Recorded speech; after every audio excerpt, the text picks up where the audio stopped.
Let's get started. This is the Chess Olympiad. This is round 10, and this is Anna being hounded by the autograph hunters at her board. Media, maybe? They seem to have some kind of specialty outfits. Damn, if this was Magnus, these people would just be kicked out of there. Juan is making a joke with they must be maybe Spanish media. He seems to know them.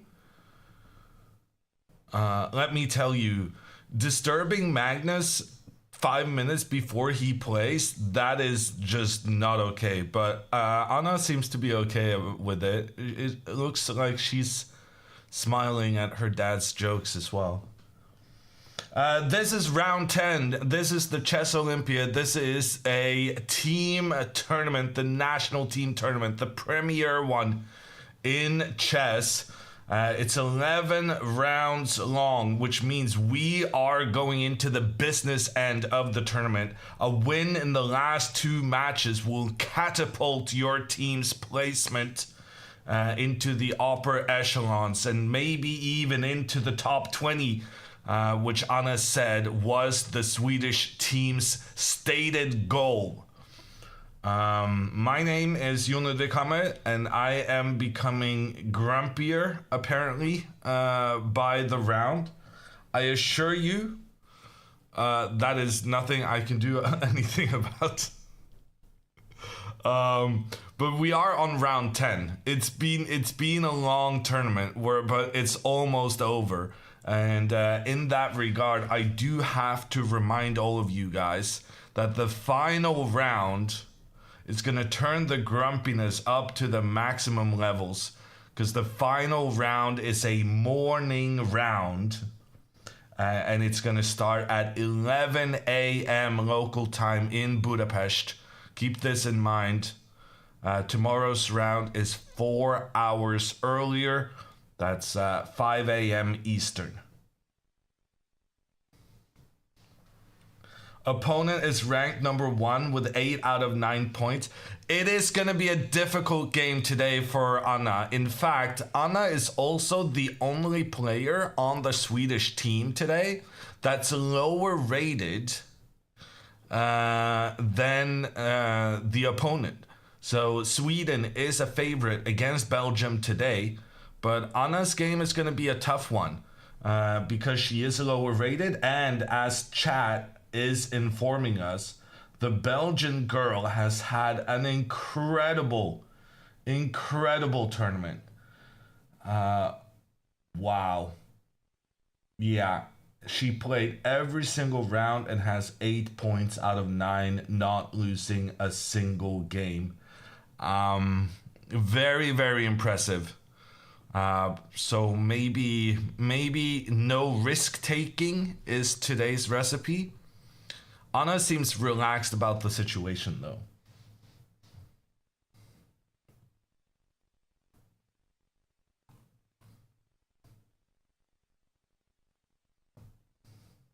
Can we look at Anna's opponent for a second? You ask and you shall receive.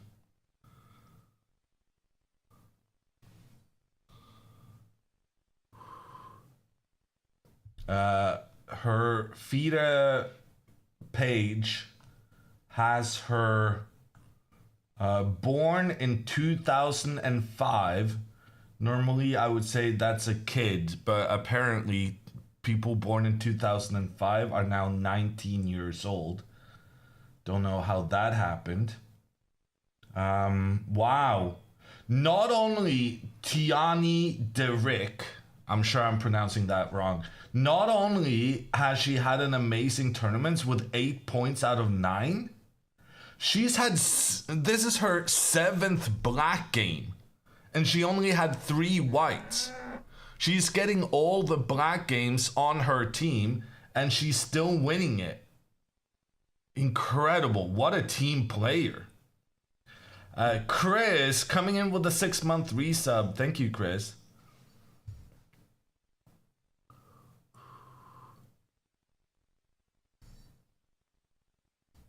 Dominating with black? Yeah, not the greatest sign when she's about to play with the black pieces against Anna, though. The Raikou.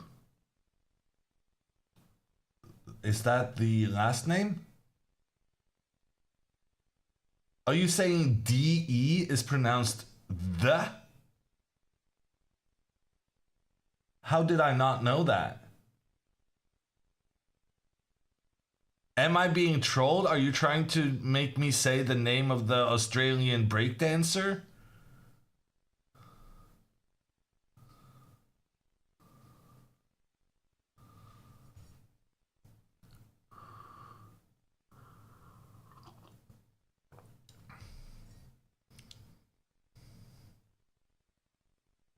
The Rika.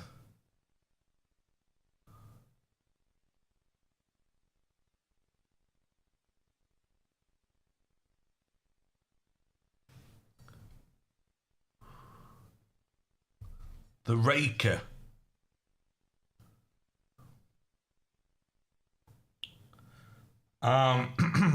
So we agree Belgian is not really a language, or is it? Am I offending all the Belgians? So in Belgium they speak French and they speak some kind of Dutch dialect. Or is that offending the entire nation?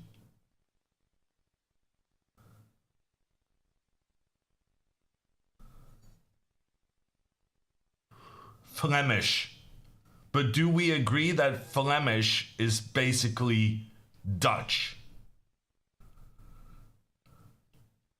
It's Dutch, and anyone who says otherwise is lying to themselves. Yasa, I'm gonna need some context on where you're from in order to identify your biases. Belgium has 3 official languages: Dutch, French, and German. But we can agree that this name is Dutch. Flemish versus Dutch is like British versus American. Yeah, no, but that's what I thought. I'm choosing to trust you on this, Yasa, because frankly, you're saying the same thing that I thought it was. And if someone agrees with me, I don't care if I'm wrong or not. I'm just gonna go hard on that. Speaking of which, yesterday I may have said that Thomas Luther was Elizabeth Petz's dad.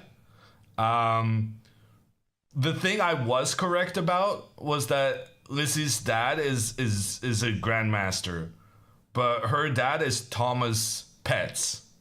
So I don't know. I got the Thomas part and the grandmaster part right, but then yeah. But I went for it. I just said it with complete confidence, and yeah. I thought it was right. It wasn't. No one noticed until the YouTube comments.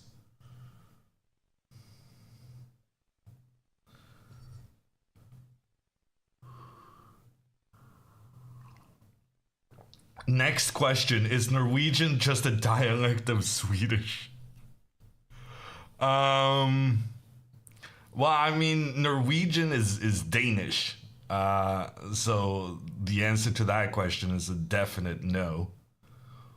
Um, but yeah, I fear your follow up question. Okay, I'm back.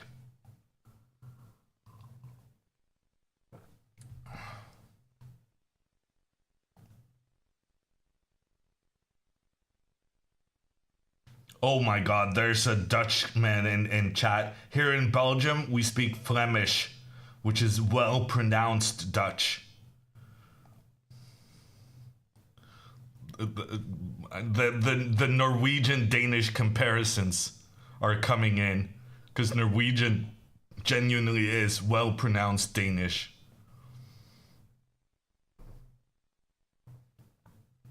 How did the games go yesterday? Both the Kremlings won, and Sweden won 2.5 to a half, 1.5. So all good on that front. Anna plays pawn to d4. What a shocker. Getting both those pawns into the center of the board. Ooh, her opponent is going for the King's Indian.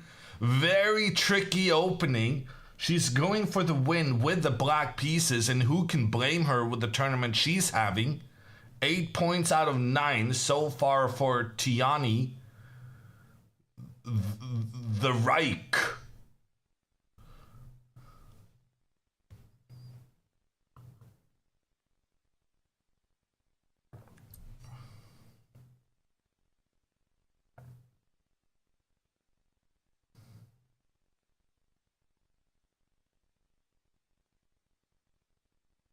Is this a different move order? It is. Bishop to e2. Anna doesn't normally play this.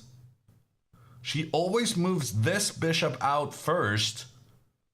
Are we gonna have to study nuances of the King's Indian opening? What just happened here? Okay, so getting the pawn in the center of the board, that's normal.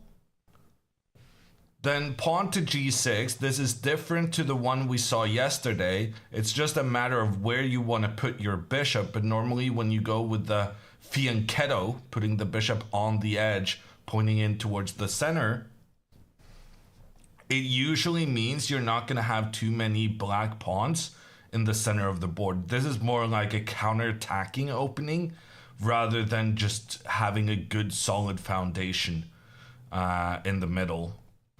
Anna, she takes full control when given the option. She takes really charge with her pawns in the center of the board. That is the disadvantage of playing the King's Indian as black. But here, Anna always goes pawn to h3. She goes pawn to h3 and then bishop to e3. Every single time. We talked about this on stream quite a bit because this is like her 4th King's Indian I'm doing commentary on in the last 3 months. Maybe even 5th if you include games that were not broadcast on this channel. 6th maybe. But she always goes pawn to h3. Now she's gone with the bishop instead. And the response from her opponent, honestly, a surprise as well. Moving the knight to d7 this early on is very unusual. In fact, it's so unusual, I would be tempted to just do this normal plan again. But Anna's concept for playing against the King's Indian is not to castle kingside. She never does this because she wants to have the flexibility of pushing her pawns up towards the area where the black king is presumed to castle. Anyway, after this bishop to e2 move, she goes bishop to e3. And since she went bishop here first, controlling the g4 square, there's no possibility of the black knight moving forward to attack the bishop. Anna's opponent goes e5. Interesting. And now Anna pretty quickly goes pawn to d5. And that is her tradition in the King's Indian. Whenever she plays the King's Indian, Anna always pushes this pawn forward. But here, it might have been a better idea to use the knight and then push the pawn. Maybe not, because if you move the knight out, then you lose out on... Your whole point was trying to prevent the knight from going to attack your bishop. Okay, Anna played pawn to d5. Computer is not a fan. But I think it's fine, and it's going into the same kind of situations that Anna is familiar with. But what I will say is that she normally doesn't make this pawn push until her knight has been developed. So if we go back to this situation, she normally plays pawn here, bishop here, pawn up, pawn forward. And then her opponents usually spend some time trying to attack this pawn. But by the time they get to that attack, Anna has the ability to use both her knights to defend the pawn in the center.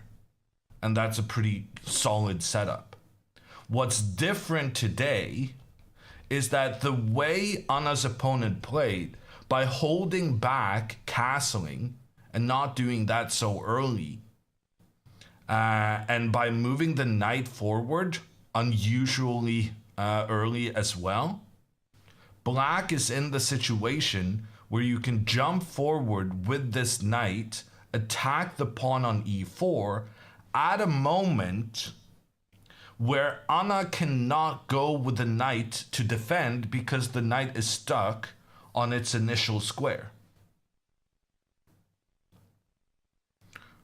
So Anna normally always goes pawn to d5, but I think she did it a bit quicker than maybe was necessary, in that she now lost out on one of her most common responses to defending this pawn.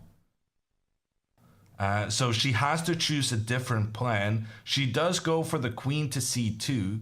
The pawn is defended. Oh my god. No, there's a trap.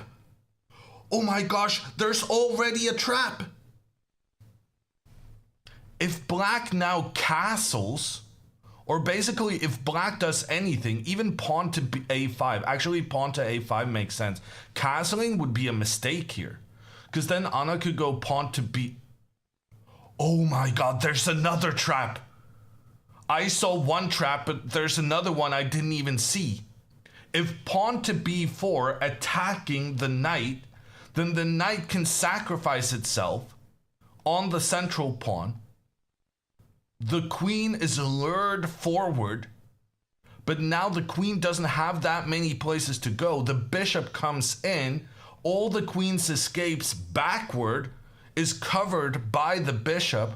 The black queen is covering here on the side, which means you only have one available square, but then you get hit by the pawn. The queen gets out of trouble, but in the meantime, with the pawn having advanced in the center, it has opened up for the black bishop to capture the rook in the corner. Sneaky, sneaky trap. And look at this. If Anna were to instead go with the knight to f3, trying to develop her pieces, then this is the trap that I was originally scared of. And now the queen is trapped, was what I was going to say. But actually, it turns out the queen has an escape because the knight developed. I thought the queen was trapped because the queen couldn't retreat. But it turns out the queen is not trapped because the knight created an extra safe square. Okay. Black has played pawn to a5.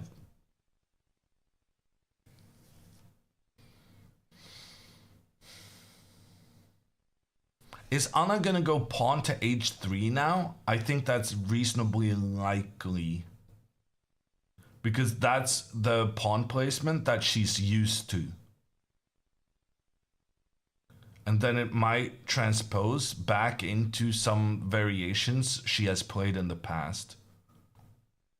One of my concerns now is that if she goes knight to f3, I think she's going to be a bit unhappy about this, because then her bishop could come under attack. This has already become, it's like, it's got the themes of a King's Indian opening, but it's an uncommon way of getting there. And already now it's a slightly tricky position.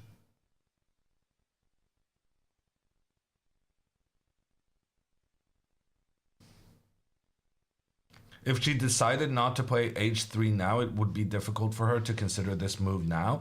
I disagree. When you've been surprised by an unusual plan, it's likely that you go back to what you kind of know. That being said, I would be concerned the other way around. I would be concerned that if she decided not to go for the h3 plan, she shouldn't do it now, because then she'll get a bad version of her usual stuff, because her opponent has forced her to go with the queen, for instance, earlier than what was really necessary.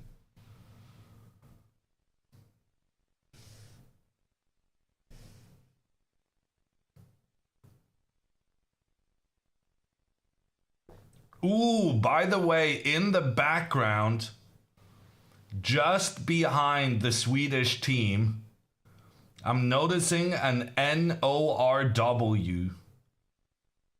The Norwegian team is close by. The Swedes and the Norwegians staying very close. When the Swedes lose, the Norwegians lose. When the Norwegians win, the Swedes win.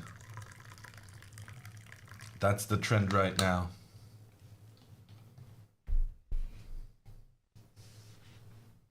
No h3 today. No, pawn to h4. Great move. It's a different way of playing the King's Indian than what Anna is used to. And different style requires different plans. I approve of this. It's often easy to get stuck in your pre-game plans. But Anna stays true to the fact that she didn't want to push her pawn one step forward, and she's going with the 2 steps instead. Very interesting. This poses new problems for the black player. Knight to g4 makes the most sense to me. Trying to go after the bishop. And then here, I think moving the bishop back feels sensible, but the computer hates it. The recommendation here is to give up the bishop, and after the recapture, continue with the pawn forward, despite the fact that the black bishop has just arrived to control that square. Because now if the bishop captures, after pawn to f3, there's no stopping the next white pawn to push forward and trap the bishop on the edge of the board. What a brilliant plan.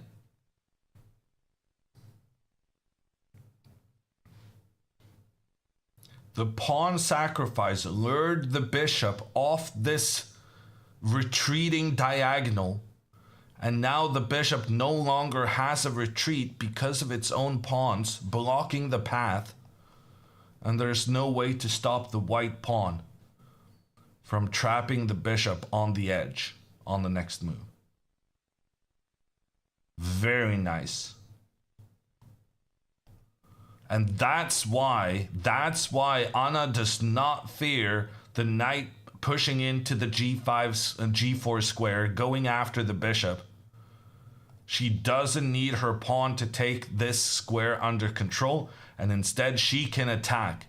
If black now castles, the attack is ongoing. In fact, the attack arguably got a bit of a head start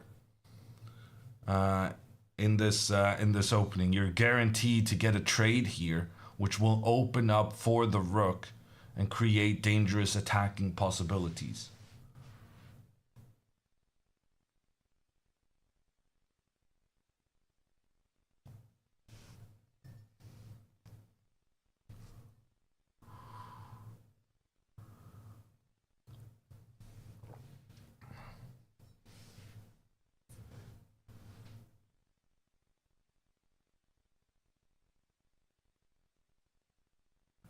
And this move seems to have given the opponent something to think about.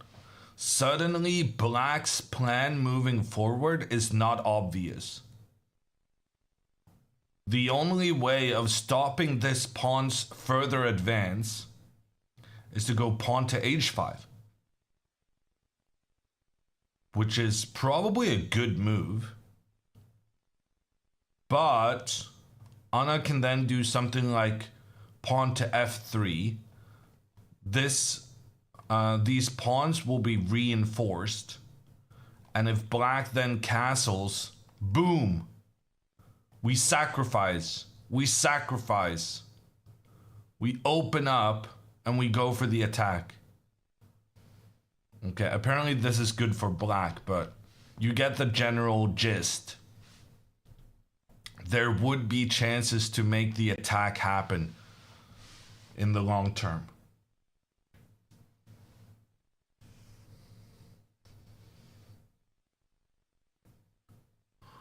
Camera again today? Yeah, it seems like we're gonna get cameras for the rest of the tournament. And for the rest of the tournament, I mean this one and the last round.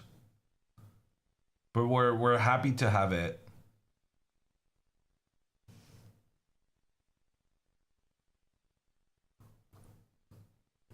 This is not our camera, Karst. This is the organizer camera, but we're getting access to them, which is great. Okay, pawn to h5, best move star. Tiani means business. 8 points out of 9 for the Belgian girl so far.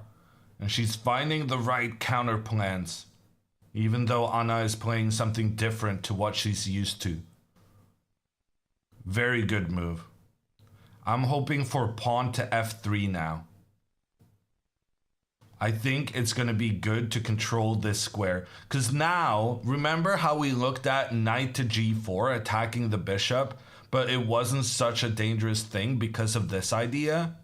Well, that circumstance has changed.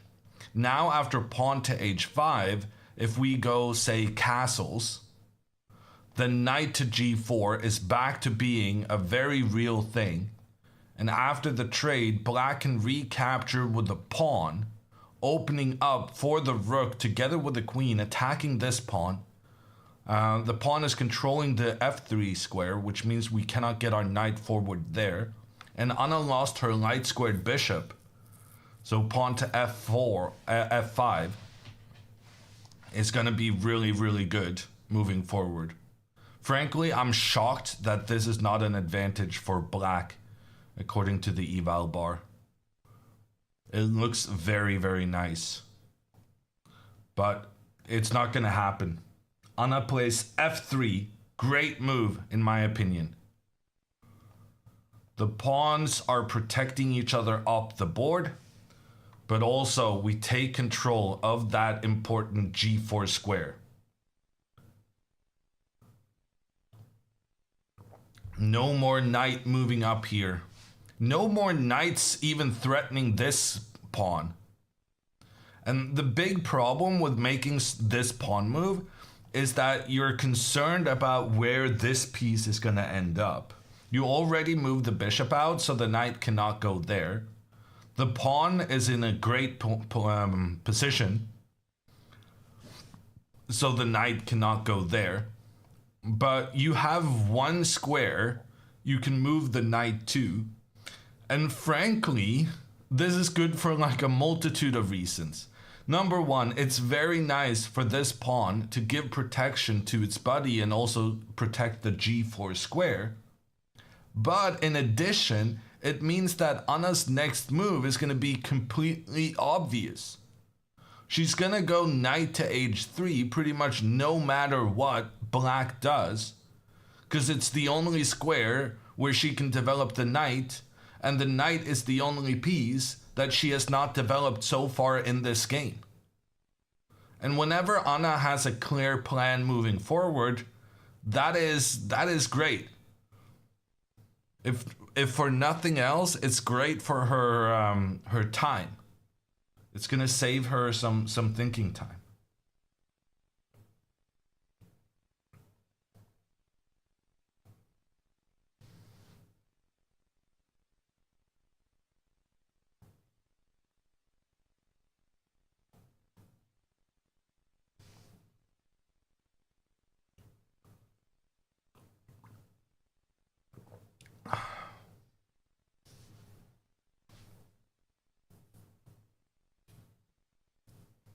So knight h3 within 5 seconds. Well, 5 seconds is a bit demanding, but it's definitely going to be in the right direction.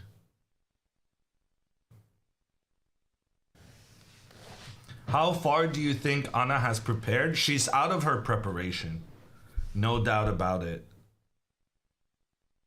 On the other hand, would she be playing so quickly if she was? The thing is, like, she's played moves that are not the computer's top choice already in 2 or 3 places. And normally, if you're in your preparation, you always just do what the computer tells you. That is the reality of chess at the moment. The chess engines are very, very strong.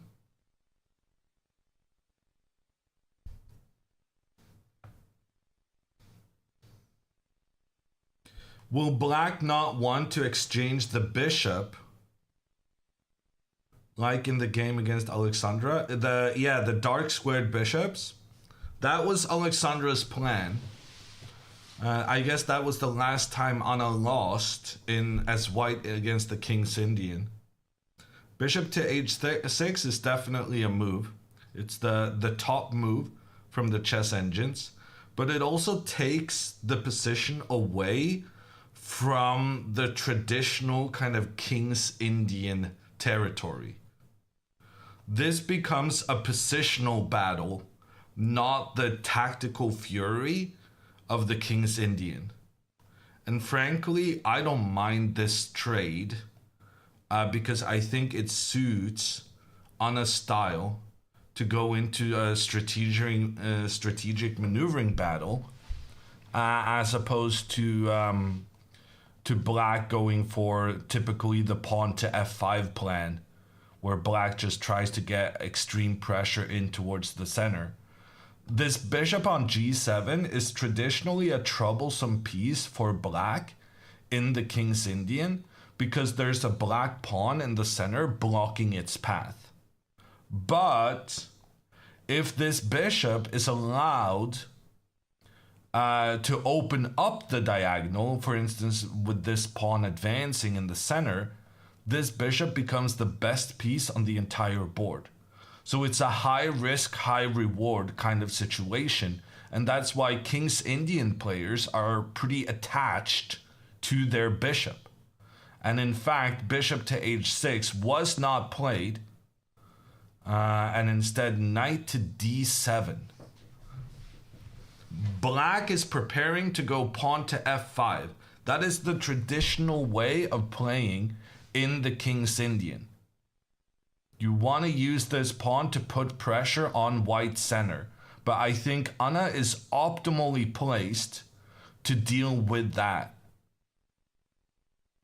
One of the ideas behind this move is going to be that now knight to h3 can be met by the queen capturing the pawn on h4.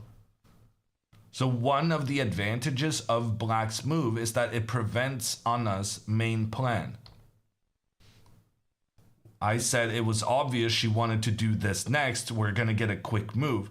But her opponent anticipated Anna's plan and prevented it by moving the knight out of the way so that the queen could point down towards this pawn, the pawn that is currently defended, but whose defense would be interrupted if the knight were to get into the game.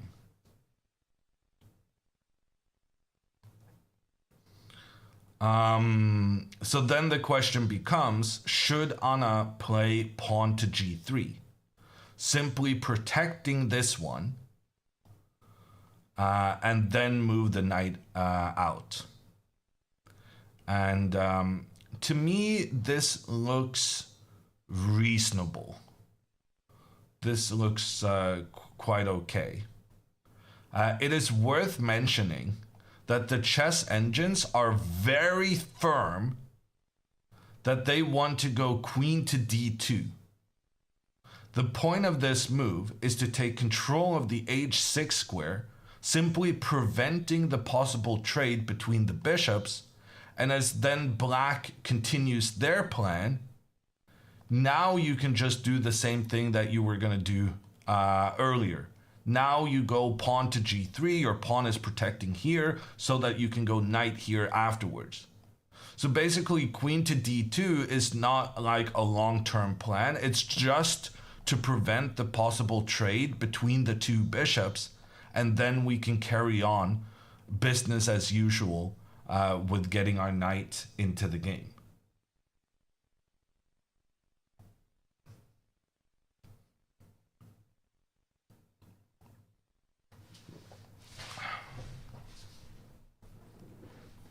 So I think the question is just, will she play pawn to g3 now? Or will she go queen to d2, anticipating a potential opponent's plan, and then continuing with the pawn?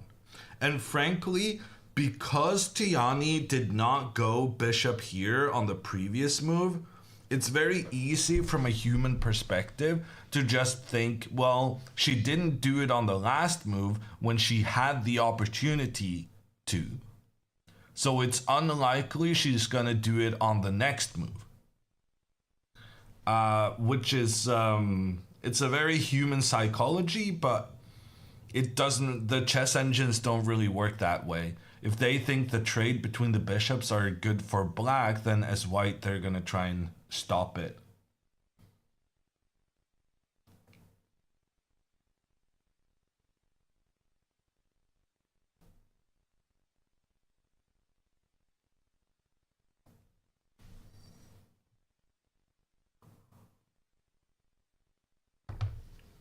Okay, we're gonna move on to the I guess let's do Pia's game. We got Pia in the background. Let me see if I can juggle the boards. Pia is playing against Hanna Gusens. A lot easier name to pronounce, no doubt. Pia did not start with her queen's pawn, although I do think that's her normal, just like her daughter. Instead, she uses the knight first on this occasion. Goes for the early fianchetto, that's what we call this bishop positioning. Black responds in kind. Both players with their bishops on the side but pointing in towards the middle. Now Pia takes control with the pawn in the center. Black had the option here of just moving the knight out, and then both moves from, well, all the moves from both the players would have had been identical, if not necessarily in the same order. Instead, pawn to c6 seems a bit unnecessarily passive under the circumstances. I remember Magnus did this in the World Championship match against Vichy. And he was very unhappy with himself. He said it was an unnecessary preparatory move to make, and he should have just prioritized getting his king castled. In any case, pawn to b3. All the fianchettos here, all the bishops being placed out on the side of the board, because the bishops, they don't really care about where they are placed. We care about where they're pointing. So a bishop on the side of the board, normally we say centralize your pieces, but the bishop is pointing in towards the center of the board, which is the key thing.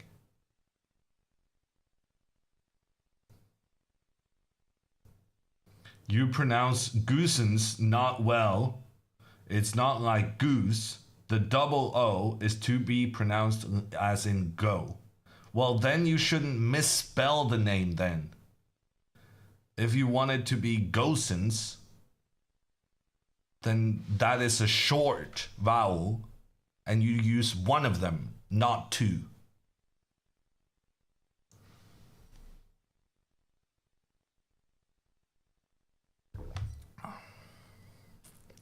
I'm happy to help out any Belgian scholars improve their language.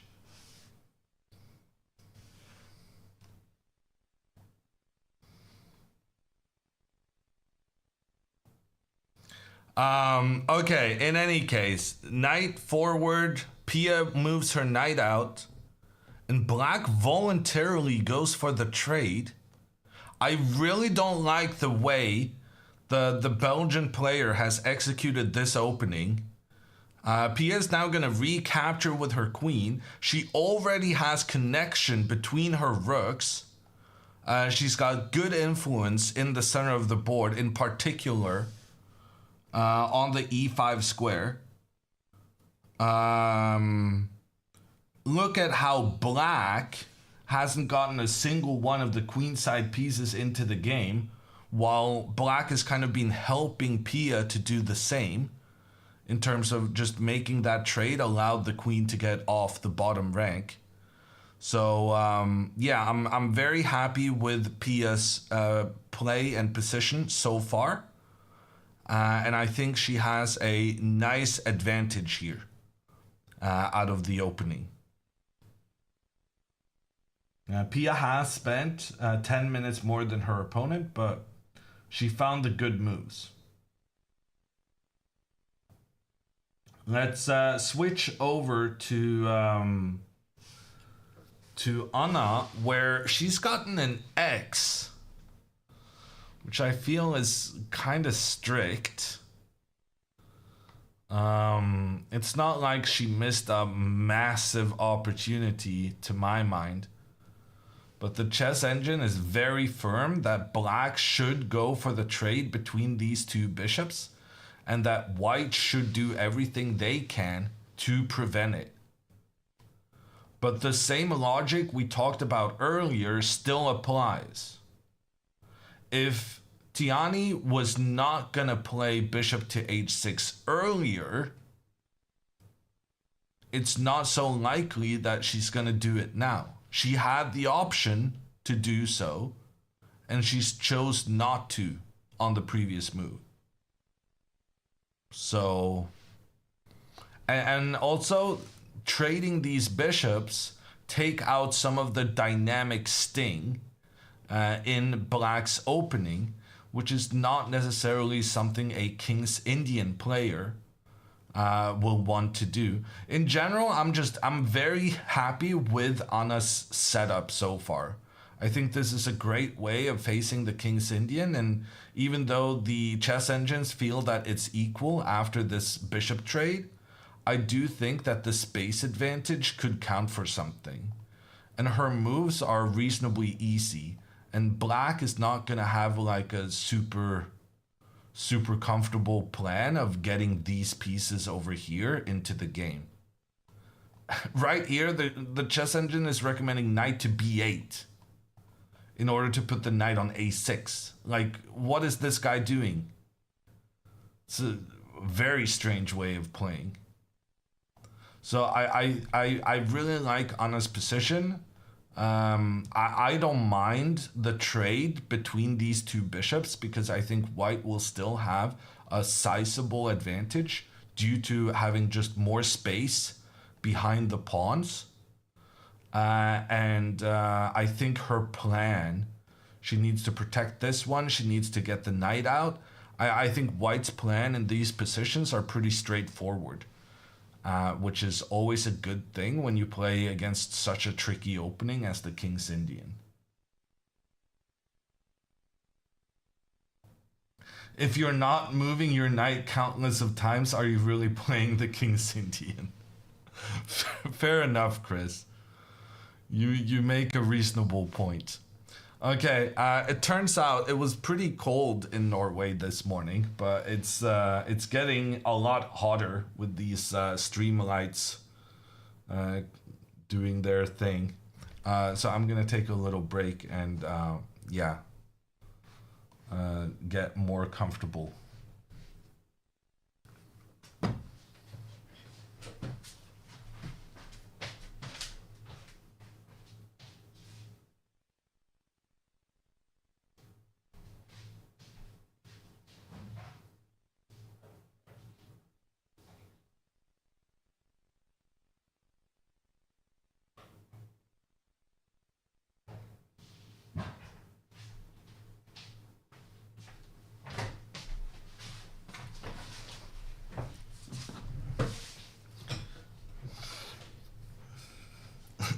Streamlights, nice setup. I thought it was the sun. Yeah.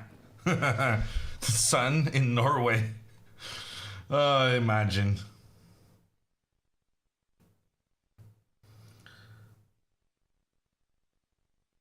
Anna is paying a lot of attention to the board 4. And frankly, so is her opponent? No, never mind.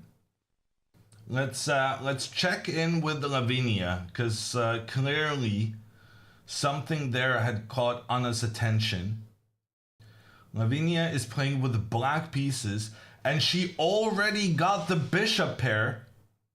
Very, very happy with her. We're talking about the game on the bottom right. Lavinia already has the 2 bishops. This one, the most valuable, because this one doesn't have an enemy in White's camp, and White doesn't have a light squared bishop anymore, which means this one could be a potential monster. I'm imagining something like pawn here, bishop out here, and then push forward in the center. Something like this. Imagine both the bishop and the queen pointing up towards the white king. I'm very, very happy with Lavinia's position already.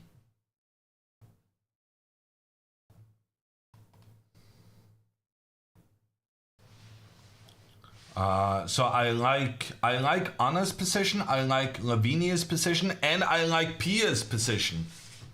What a start.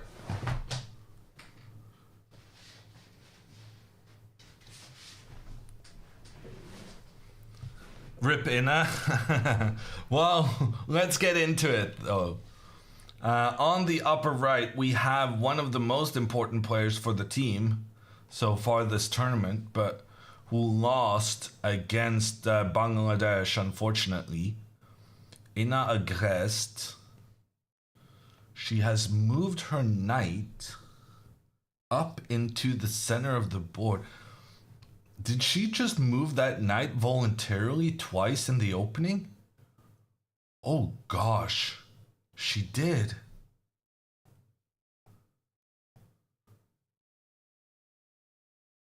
Yeah, I'm not sure I'm such a fan of that. Inna's playing the Tarash, but she's playing the Tarash in an unusual fashion. Though, to be fair, she did here, yeah. She did play the Tarash voluntarily, so she should know a little bit about what she's doing. But moving the knight twice is not gonna be on my favorite lists of how to play. And white already castled while black is lagging behind in development. So there's definitely a risk to this double knight move. That being said, maybe the knight is blocking the bishop's path of trying to attack against the pawn. Knight to c3, I guess, makes a lot of sense, putting pressure both against the pawn and against the knight. And then the question becomes, what is Inna intending here? I'm assuming she wants to get the bishop out and the king to safety. It shouldn't be the end of the world, this. Takes.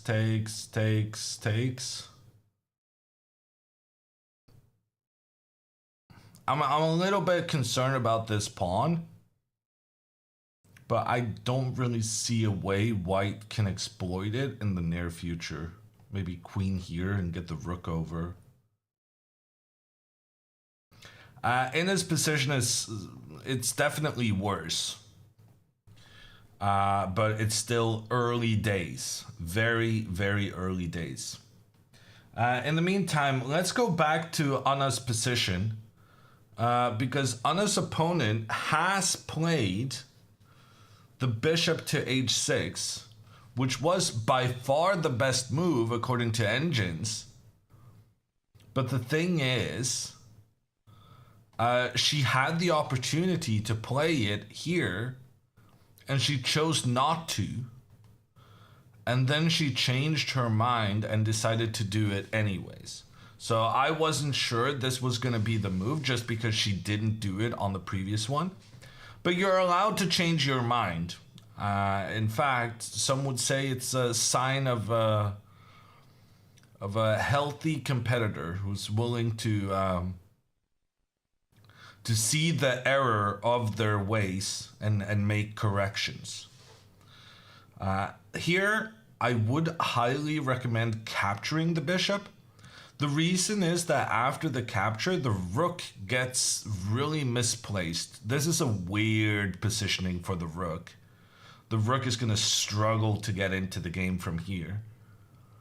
And also, you lose out on the possibility of castling as black. And that means black often continues moving the king over here. But then you have to spend 2 moves on getting your king towards the edge of the board. Like I said earlier, I kind of like this position for white. And I think Anna's plan is pretty straightforward. She wants to go knight to h3. She wants to get this knight into the game. The problem is, if she does this immediately, then the queen can come forward, capture the pawn, since the knight was now blocking the rook's protection of said pawn. So, first we need to protect this one. We go pawn to g3, black moves their king over, and then we go knight to h3 and knight to f2. And now, if necessary, this knight can move over here and challenge. But primarily what we're trying to do is just push these pawns forward towards the black king. And it's not that white is so amazing in this position. The main problem here for black is that black doesn't really have anything constructive to do moving forward. So black kind of just gets stuck doing nothing, and then Anna has a pretty clear path for how she can improve her position. And if black tries, I think what I feel is the most sensible over here, then Anna could potentially, oh, we can't do that because then we lose this pawn. But let's say we go, we'll just play some quiet moves. And then we'll gradually prepare to do something over here. And black reasonably quickly just runs out of sensible things to do. And then white can potentially start thinking about pushing forward and trying to attack. So I'm liking Anna's position, but I do think it's important that she makes the trade, because that would mess up the positioning of the black rook and just make blacks, it would be more time consuming for black to get their coordination in order after that.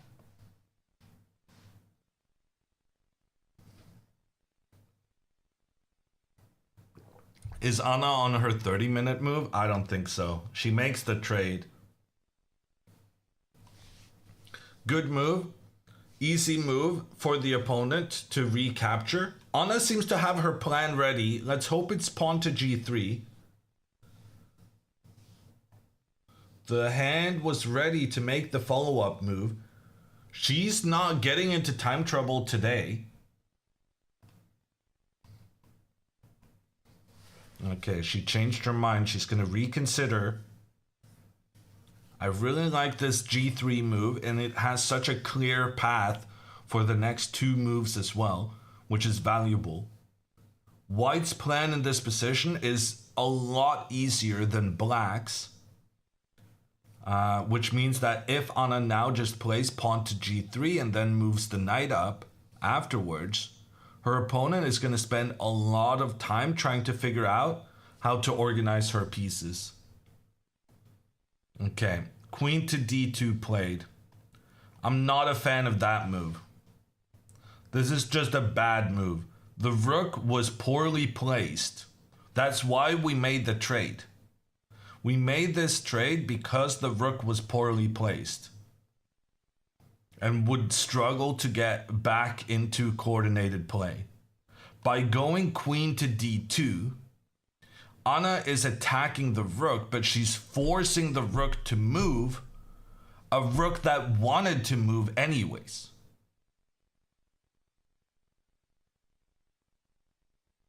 And I don't see how her queen is better placed here than it was over here. In fact, I would argue the queen was better placed where it was, because there it was helping protect the e4 pawn, which could enable a pawn advance on the king side afterwards.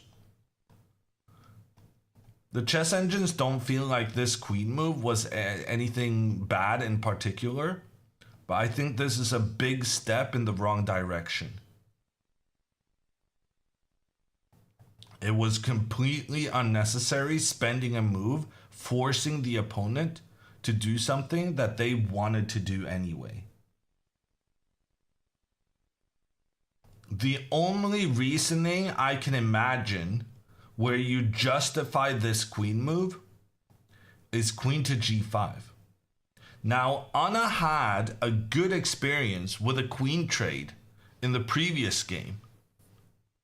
So it could be that she wants to go for another queen trade, for another endgame.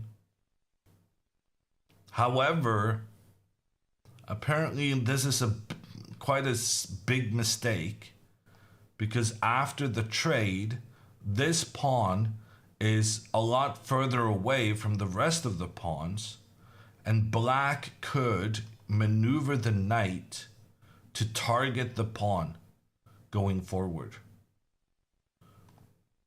To me, it looks like Anna can very easily defend that pawn, but apparently this is bad for white because of, well, partly because of this pressure. And there are concerns that black will manage to increase with more pressure towards the e4 pawn moving forward. But it's very strange to me that this is better for black. This seems like a sensible way of playing. This could be what Anna is aiming for.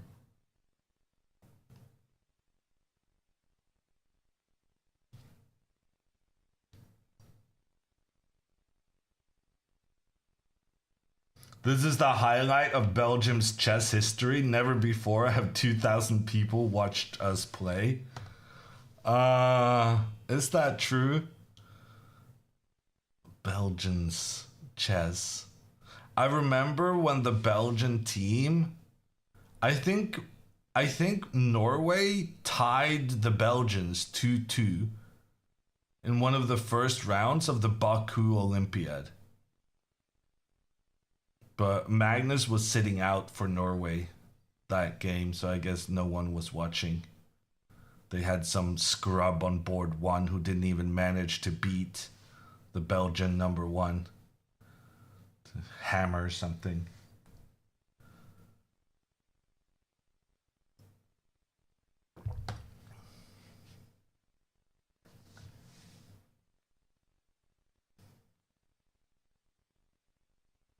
Hammer von Ludwig. Someone asked, I don't remember how it happened, but someone did ask if I had ancestors in Europe. And I did respond that there was this priest or bishop who traveled from Belgium to Bergen. Back when Bergen was like this big trade city. And that was my ancestor. Ludwig Munte from Belgium. It's some of the only foreign blood I have, although it was quite a few generations ago.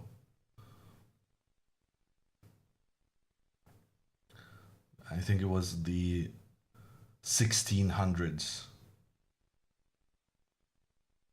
So you are from Belgium? I mean, at the very least, I'm like 2% Belgian, right?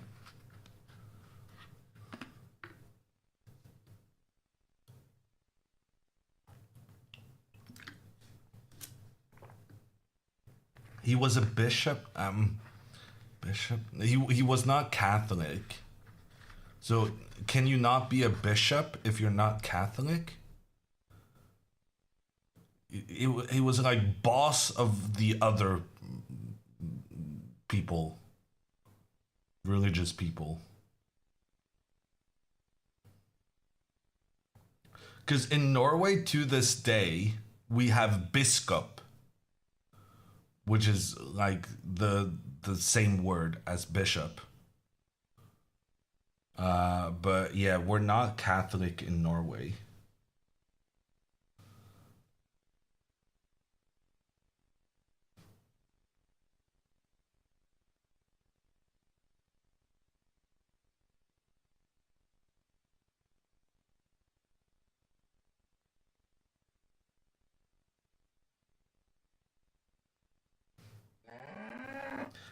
Glowing Star, thank you for the 5 months.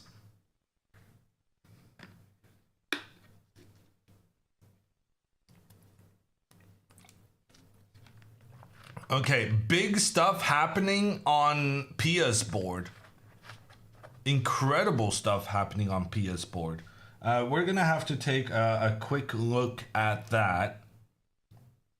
Pia's opponent has just voluntarily traded her central pawn for Pia's B pawn, side pawn. I don't know what to call it, but it's not a central pawn. That's for sure. And after this trade, Pia is completely dominating in the middle. Black has no influence here whatsoever. The bishop remains undeveloped. In fact, the knight is standing in the path of the bishop getting into the game. So what is with this mysterious trade? Well, it turns out it was actually an interesting idea from the Belgian Goossens with 2 O's, because she is planning the incredible pawn to e5. And now if Pia captures this pawn, it seems like she's just winning stuff, right? Because there's 2 protecting it and only 2 attacking it. But there's a hidden idea here with the black queen pointing down on the white queen.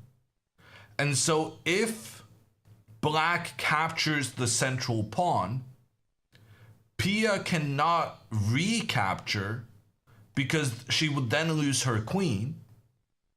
If the bishop captures, the queens will still trade, and even though the queen is not lost, the knight abandons the bishop in the center, giving black the bishop pair as the position opens up. And if Pia goes for the queen trade, saying that after you capture my queen, I take your knight, then Goossens is going to play an in-between move, an intermezzo, a Zwischenzug, a move so important that every language had to create their own terminology for it. It's the knight takes on f3, check on the king. And because it's check, white does not have time to rescue their own bishop, their own queen. And black is doing very well here because the central control that Pia had has been eviscerated. What a move. Great, great move from Goossens.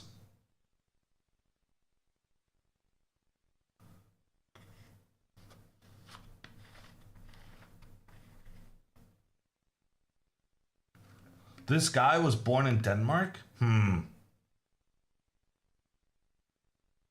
Maybe he was born in Denmark and traveled from Belgium, Kiwi? Maybe I'm misremembering this then. So I'm 2% Danish, not 2% Belgian? That's embarrassing.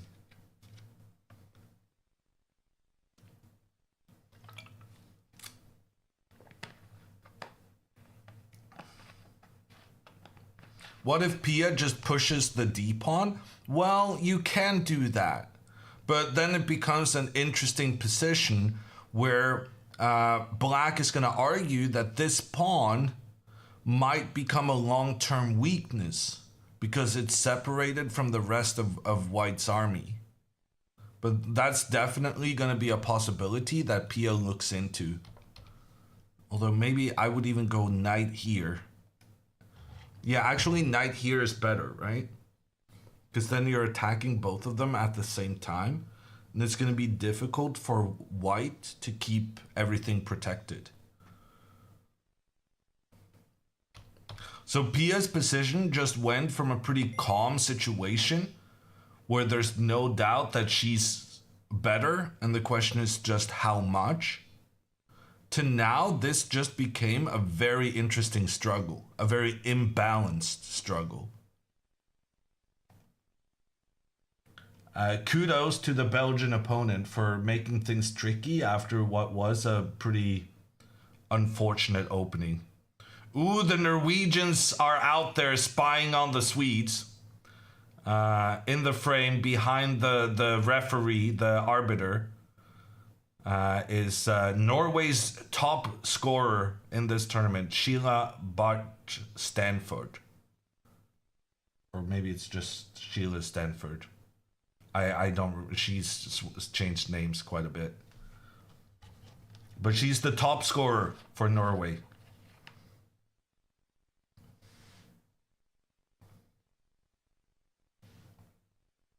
Dibbling scored? Are you kidding me? He's on my bench. Is Vardy injured? Okay. Over half of chat does not care about what just happened.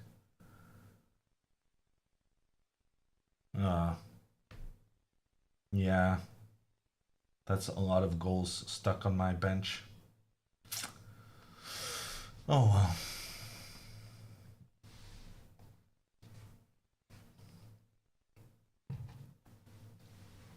What's a dibbling? It's a Southampton player that I have on my fantasy Premier League team, whose goal will be completely ineffective for me because I don't have him as a starter.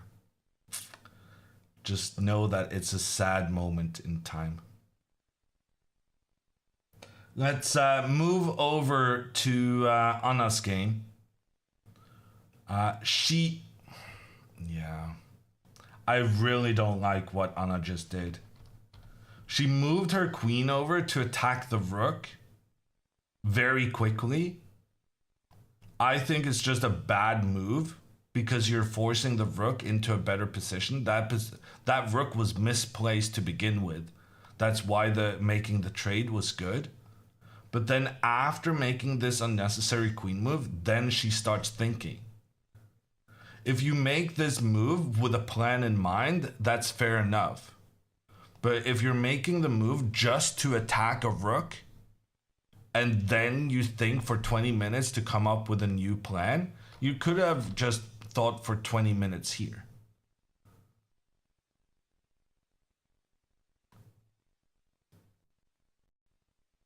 So queen to d2, the computer. So this is why I think sometimes getting a chess coach, not all the time, it doesn't have to be like a super regular thing, but getting some input from a good chess player on your game can reveal some things that you will not necessarily be able to detect on your own. And here, this queen to d2 move, the chess engines will not tell you that this is a mistake because it feels that white is still better after it. But the logic of the move is it's lacking. And I do think this queen move is going to end up just being a waste of time.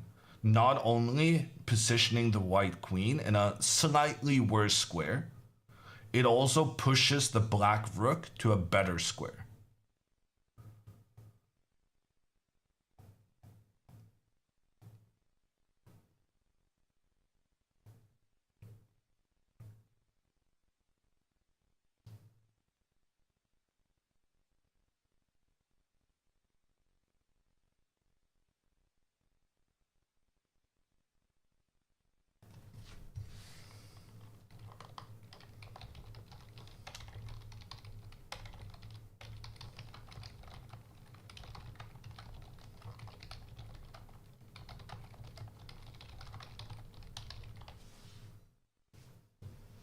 Middle game is the hardest. Yeah, it is by far, Flora.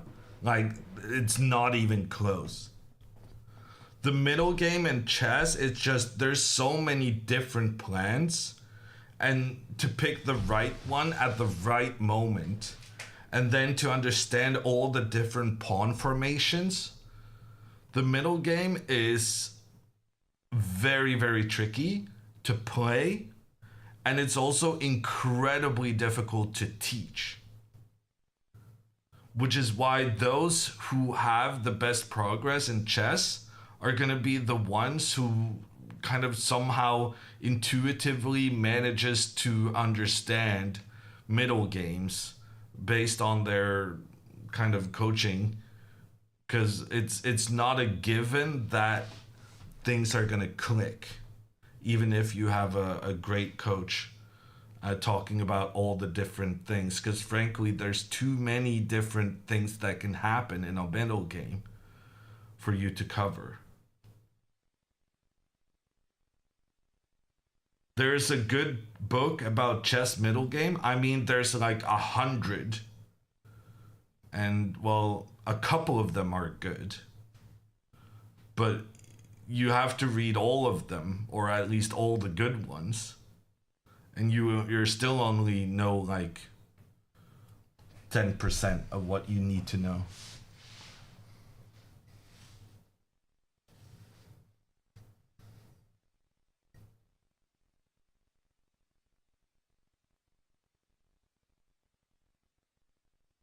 The opening sets the tone for the middle game. This is true. So, for instance, Anna, who has a tendency of playing the same openings over and over, she could have a benefit from that strategy into her middle games, because then she will have fewer different kind of middle games to study, and it's easier to specialize in those that could occur or most frequently occur from her openings. The disadvantage is that she becomes predictable in the opening, and that her opponents can say, well, she always goes into this, and then I can spend a lot of time studying this in particular, learning the right plans ensuing from this weakness that we have found, where she might not necessarily, like, you can try and pinpoint weaknesses because you can see the pattern of her playing the same positions over and over, and you can also be pretty sure that you're going to get to play in that opening because she does the same thing. Here, however, it has to be said, for this game, Anna played slightly differently than she normally does against the King's Indian, and I think it has been a success. Like, despite me calling this queen to d2 move a mistake, I still like Anna's position. I still feel like, in general, Black has a very difficult time here formulating a plan. So I'm expecting the Black player to spend a lot of time moving forward, because it is genuinely difficult to figure out what Black needs to do. And Anna has a very easy plan, but unfortunately, it would appear that either she's not spotting it, or she's, I don't know, talking herself out of it. I don't really know what's going on, because I'm surprised that this is the moment where she ends up spending a lot of time, because she needs to get this knight into the game. This knight is not involved right now. It needs to be involved. Can we move the knight forward? No. That would blockade the protection the rook offers on the pawn on h4, allowing the opponent to capture that pawn. So what do? We go pawn to g3, protect this one, then knight to h3, get the knight out, and then you can even go forward. If you want to be attacking, maybe it's better to go forward. I've been going backwards just by default because it's nice to have everything protected, but going forward is nice too. Either way, she manages to get her knight into the game, and then she can consider trying to push her pawns forward on the king side afterwards. And she does play pawn to g3 as far as I could see. So she finds the right plan, and her next two moves are going to be very obvious. So I'm expecting her to play pretty quickly, moving forward. And her opponent, on the other hand, is struggling to figure out what to do, because this bishop doesn't really have a clear future. Pushing this pawn forward doesn't really accomplish anything. Normally in the King's Indian, you want to go pawn to f5, but here that would be pretty terrible, because it would just allow the white knight to establish itself inside black's half. And here, notice how there are no pawns that are able to kick this knight out of its positioning. So black's normal plan is not good. Black's other plans are, well, whenever a plan is not normal, it's going to be time consuming to figure it out. And this bishop doesn't really have a future. In fact, I would say this bishop doesn't really have a future so much that black's best move here is going to be knight to b6. That black should anticipate that Anna is trying to go knight to h3, and then get ready to trade off the bishop for the knight, which would then prevent the knight from getting up to the g5 square, which would then allow you to go pawn to f5 afterwards, because now you're not so afraid of this knight establishing itself on the g5 square. Maybe you don't do it now, apparently, but you can do it later on. There's no rush. But importantly, then you get rid of the bishop, and this bishop doesn't have much of a future because the white pawns are doing such a great job of controlling the light squares on the board and controlling the possible placements that that bishop would have wished to utilize. Yeah, so now that I think about it, moving this knight is definitely the right play. And while moving it back seems kind of weird because, well, you just made this move recently, and then going back, it's a concession. So it makes sense trying to go with the knight towards the queen side, maybe targeting this white pawn. And then, very importantly, you're able to intercept white's plan of getting the knight into the game. Okay, I'm pretty happy with that. I feel like we've had a good understanding of what is going on, of these strategic plans, and what to expect for the future, what to fear and what to hope for.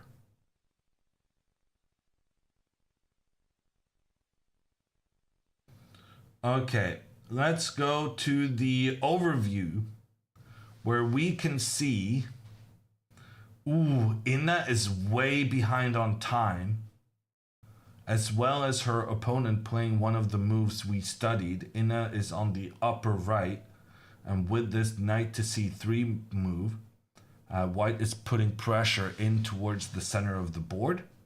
The black king remains uncastled. We need to get this king to safety. Inna should probably go with her bishop one step forward, just to open up for the castling on the next move. But it's it's problematic, her current situation. Pia on board one. I did say that she had an amazing position. But now this pawn to e5 move was really, really, really clever. And Pia spent a lot of time figuring out how to deal with it. She does end up moving her rook into the center. This seems fine. Engines want black to push the pawn further forward, but that doesn't seem logical to me. To me, what seems logical is making this trade between the pawns, because after that trade, you can position your knight on the c5 square without being afraid of white pawns attacking the knight. However, the bishop can still attack. And in fact, because black has not really gotten these queenside pieces into the game, Pia is definitely still having a lot of initiative here. I always get a bit nervous when I see one of these pawns, an isolated pawn, standing on its own, not working together with the other pawns. But in this case, the activity of Pia's pieces definitely make up for the weakness of the pawn. And here it's the black knight that suffers as a result of the pressure from the bishop. So yeah, I'm back to liking Pia's position. Ooh, Ina. Oof. Ina does not continue developing. Instead, she pushes her pawn aggressively forward. Ina has been super aggressive with her pawns and with her pieces so far in this game, but it is a concern that her king is yet to get to safety. And now she's really dependent on keeping her knight on this e4 square. This knight is very well protected, but if the knight is removed, then there will be a lot of weaknesses in black's camp that white can target. So Ina in big trouble, but we do have good positions for we have good positions for Pia, we have good position for Anna, and I saved the best for last. Remember the plan I showcased to you guys in Lavinia's game? She has done every single move that I talked about. I did something like this: pawn up here, I said bishop here, and then you push forward and you manage to get this incredible, it's even saved here in the analysis board with all the arrows I made. And what did Lavinia do? Okay, she didn't do it in the same order. She first pushed forward, and after the trade, she got her queen into the center, and now she's doing the fianchetto. But we don't care about which order she did it in. We care that she's got her queen and bishop working together. She's got the bishop pair. She's got the more advanced pawn in the center of the board. She can even try to move her rook over to try and attack the white king. Lavinia is winning her game. This is a fantastic position for her. Just completely dominant. So Inna is in trouble, but Lavinia is making up for it. And then it's up to the Kremlings how this match turns out.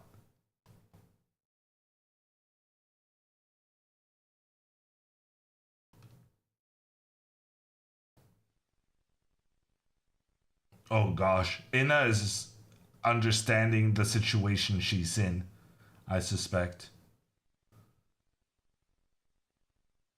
She's not looking super confident there.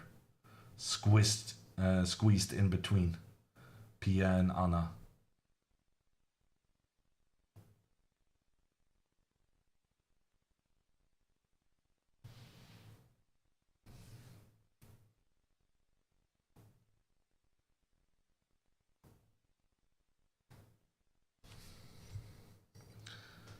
Inna is in a situation, yeah. But maybe she can get herself out of it.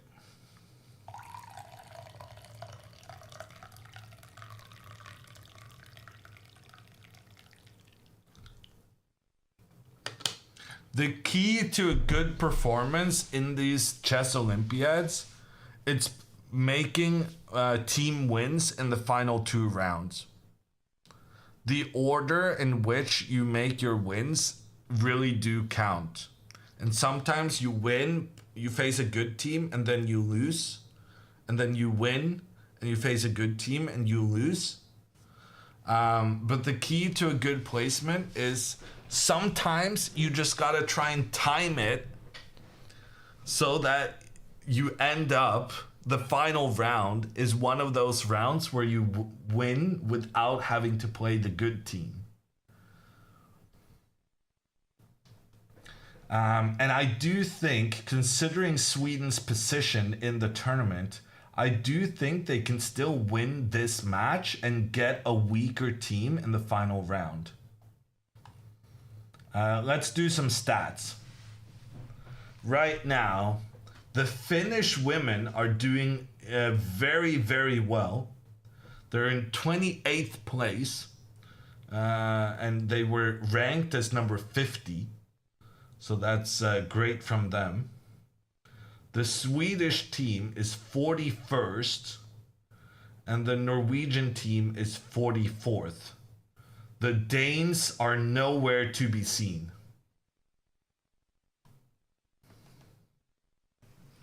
But Sweden can definitely become the best Nordic country. If they win the last two, they're pretty much guaranteed to make that happen. Let me go check the team pairings. So the teams that have 2 extra points. If Sweden had 13 team points instead of 11, oh gosh, they would play a monster team. But the good news is, normally when you're winning, some of the other teams are drawing. So it's not like you automatically face the kind of teams you would have faced if you had 2 points more before the round started. So in my best estimation, Slovakia, who had 1 T point more than Sweden and who has the very similar team ranking, they faced France. There is a chance that if Sweden wins this match, they could get a very difficult opponent in the final round. But there's also the chance it's so close. So it's a chance that you get a very difficult or a very easy opponent in the final round. I guess what I'm trying to say is that a draw against Belgium wouldn't necessarily be a bad thing, because then you can beat a lower ranked team in the final round to maybe become the best ranked Nordic country. That being said, Anna did mention that the Swedish team were hoping for a top 20 placement.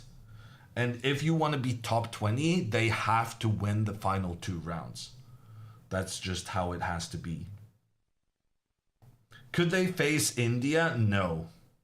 The Indian team is too strong, fighting for medals.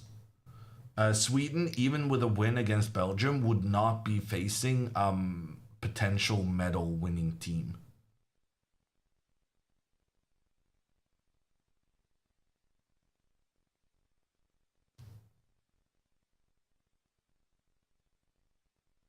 Is Belgium that good at chess? I don't know if Belgians in particular are good, but Anna's opponent today has gotten 8 points out of 9.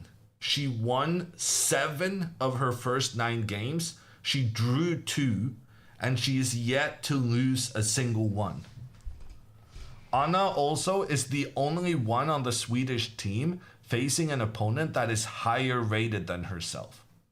So Anna came into this match with the most difficult situation. Who are the medal winning teams right now? Let me check that for you. Right now, in the current standings in the women's section, Kazakhstan is in the lead, ahead of India and China. Kazakhstan on 16 team points, India 15, China 14. You get 2 points if your team wins, 1 point if the team draws or ties. and 0 points for team losses.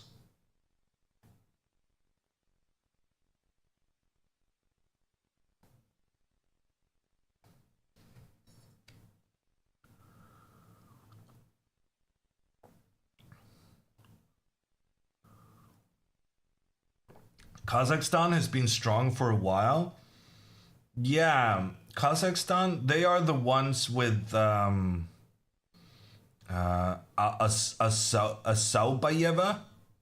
I remember doing commentary on the world team. No, sorry, on the uh, Blitz and Rapid World Championships, and Saubayeva was then just a kid that was not particularly famous, and she went and took the medal in that competition.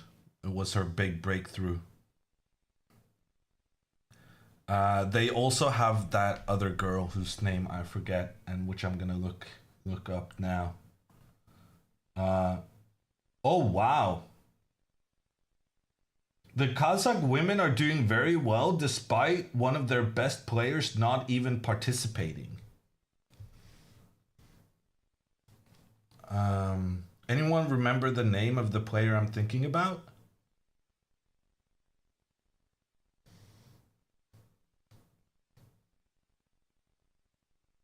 Borat. No. Norderbeck? We're talking about the women, dude.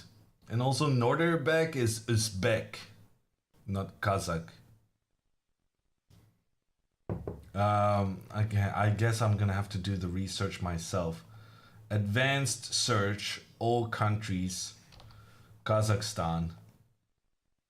Search, sort by, rating, descending.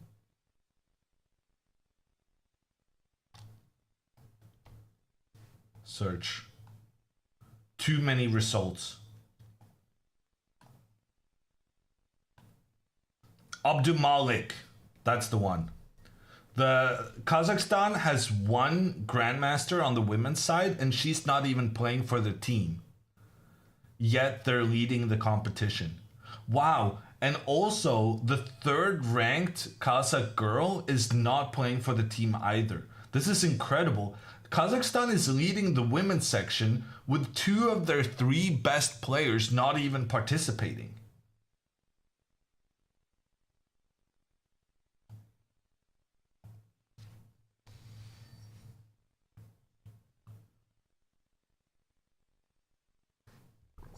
China also left their best behind. Yeah. It's very impressive that China does well even with a B team, but frankly, China's been dominating women's chess for 25 years. So it's not that surprising that they have really good players even if the best are not playing. But I haven't seen anyone come like explain why the best Chinese women are not playing. Whenever that happens, you just assume that there's some kind of conflict with the chess federation. But traditionally, a lot of we struggle getting a lot of the chess news out of China because there's not that many good chess journalists with good Chinese language skills and or connections.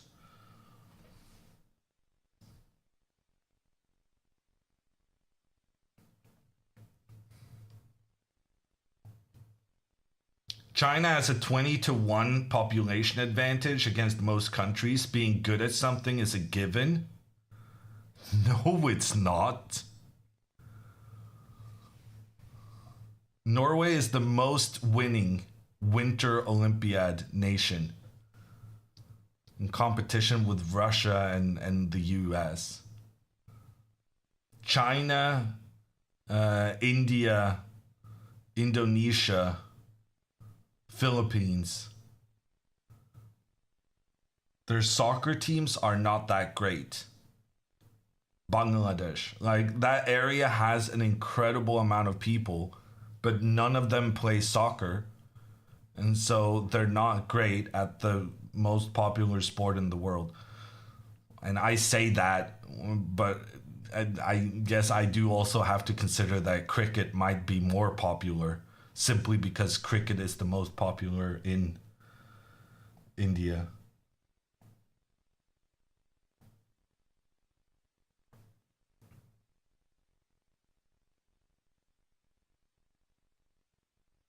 Why do you say soccer? You're not American. I lived my family lived a year in the States when I was 9. You will never get me to say anything other than soccer. I played at the Rock Ridge Soccer Club. And this is one I get trolled by chat a lot, but because that happens so often, I'm very, very happy to always say soccer because it triggers chat and I'm all for it.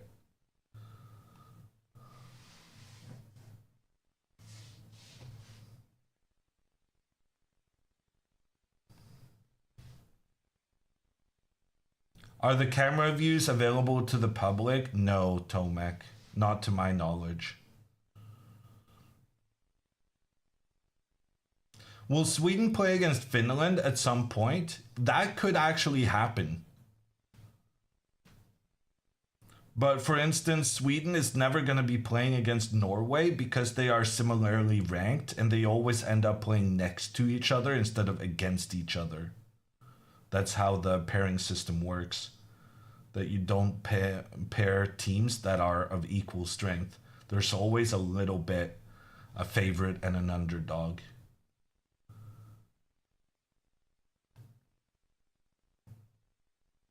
Okay, I don't know why Anna's been thinking for 10 minutes.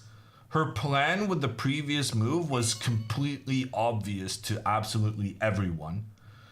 She does end up playing knight to h3, and while she spends too much time on the obvious follow up to her 20-minute pawn to g3 think, I'm being a bit hard, but it's been a long tournament. My patience is wearing thin. But what I will say is that I'm very happy that Black did not, in fact, move her knight from the d7 square, which means Anna is going to be able to get her knight away should her opponent try to capture it. So we talked about how this Black bishop is struggling to find a long-term good placement. And in fact, the best thing for this bishop to do is trade off with a white knight that could potentially invade into Black's territory. But that would have required moving the knight on the previous move, which Tiani did not do. And now Anna can save her knight should the bishop ever try to capture it.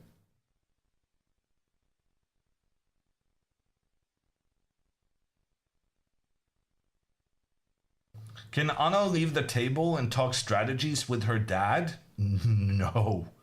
That would get her thrown out of the tournament. Maybe also more repercussions down the line. You're not allowed to talk to anyone during the game. That is not necessarily always a rule the players comply with, because it is very normal at the Olympiad to see people you haven't seen for ages. So people doing a handshake and doing like a hi is generally accepted. But talking to your team captain, who is also your dad, who is also a grandmaster at the game you're currently competing at, that is not allowed. No.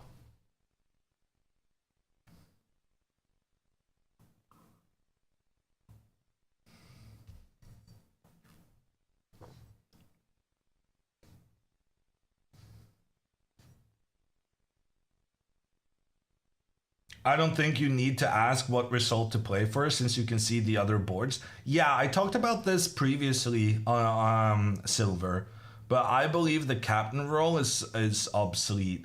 Obsolete. I think the captain doesn't, it's not necessary for them to be there. And especially in this time where we're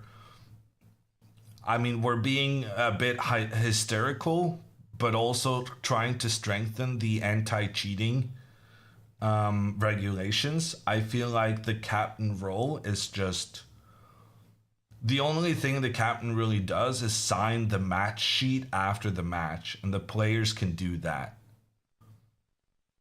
And some of the rules we have right now allowing the players to ask their captain, should I go for the draw? I think that's inappropriate. I think you shouldn't be allowed to ask your captain or communicate with your captain, even if it is a team strategy kind of thing.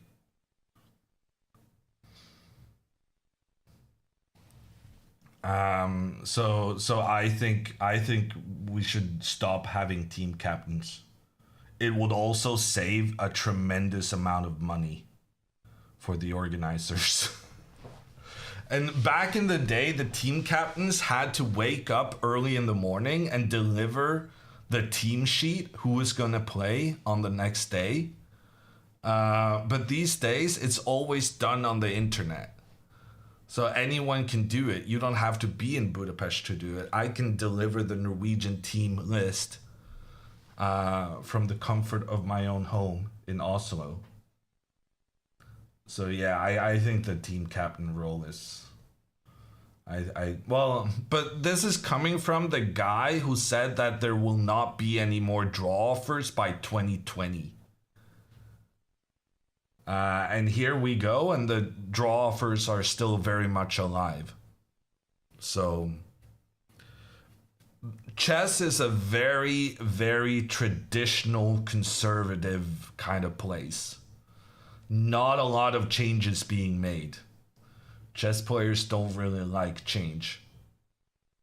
So don't expect change to happen, but I think it should.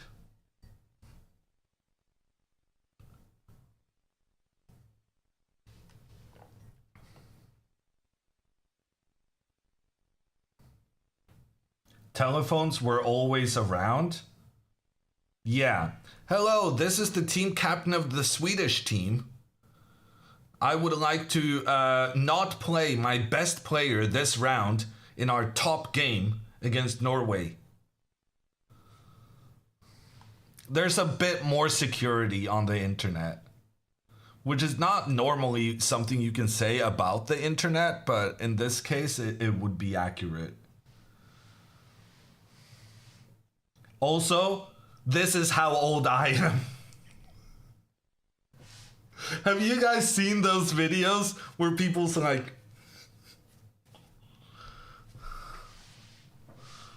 I grew up with the phones that you held in the had a thing and a thing. Yeah. That's how old I am. What videos? There's this videos of kids who are born like you cannot understand how young these kids are. They're like born after 2010. And when their parents try to ask them, how would you kind of pretend to do a telephone? They don't do this. They do this. And then how would you end a telephone call? They don't do this. Put it back on the phone. They do this.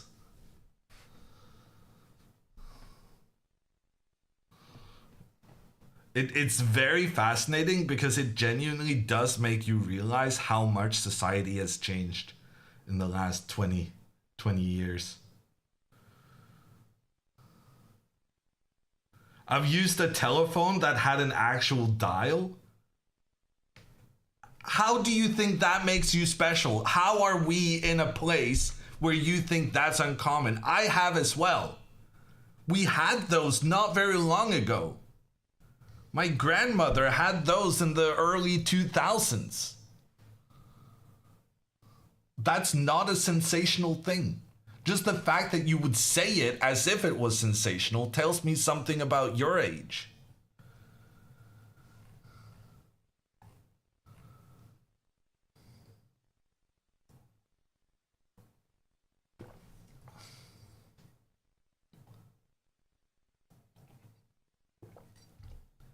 I gave girls my landline, my home number, when picking them up.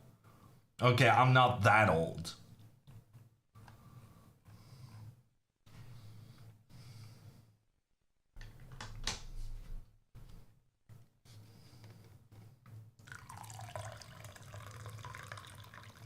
I grew up in the phase where everyone was texting and texting was not free.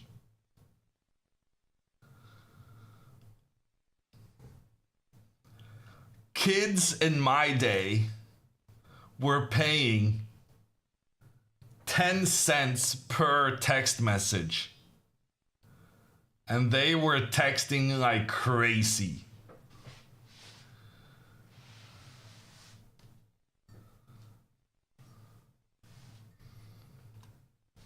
Okay.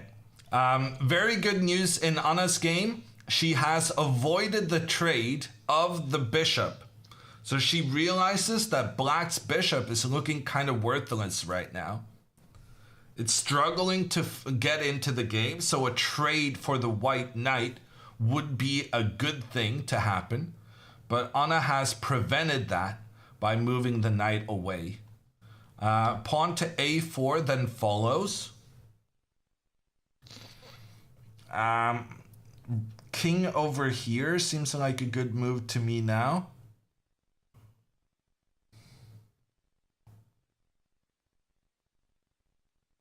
I think long term, we're gonna want to push these pawns.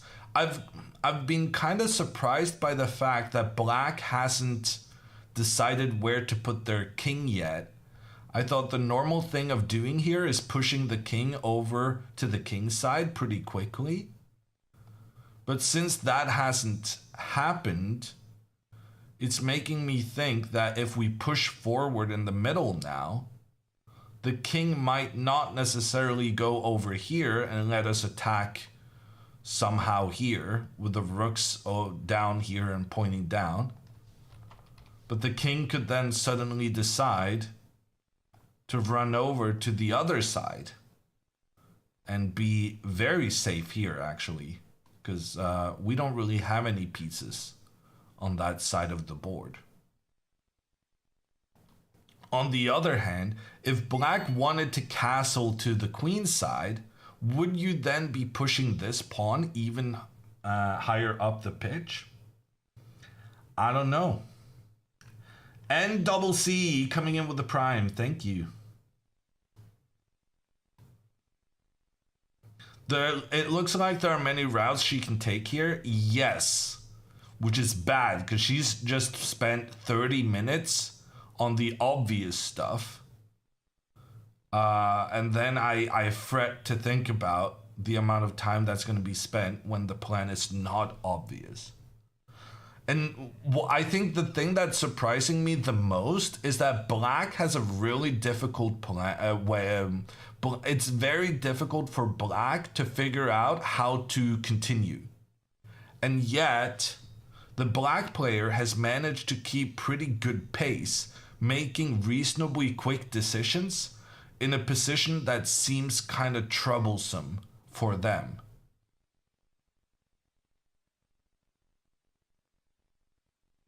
But like this pawn move, it doesn't really do anything. It doesn't tell us anything about what black is planning next. And maybe she doesn't even know herself. She's just making a move to make Anna's time tick, which is honestly kind of a good strategy. Lavinia is winning? Well, she was winning when we were there last. But you're saying she's even more winning now? Ooh, double question mark on Ina's board. We love to see that. And Lavinia has gotten Two bishops in trade for a rook. So there was a major trading operation. Lavinia's opponent gave away. What did she give away? She took a pawn. She took a queen. And she took a rook.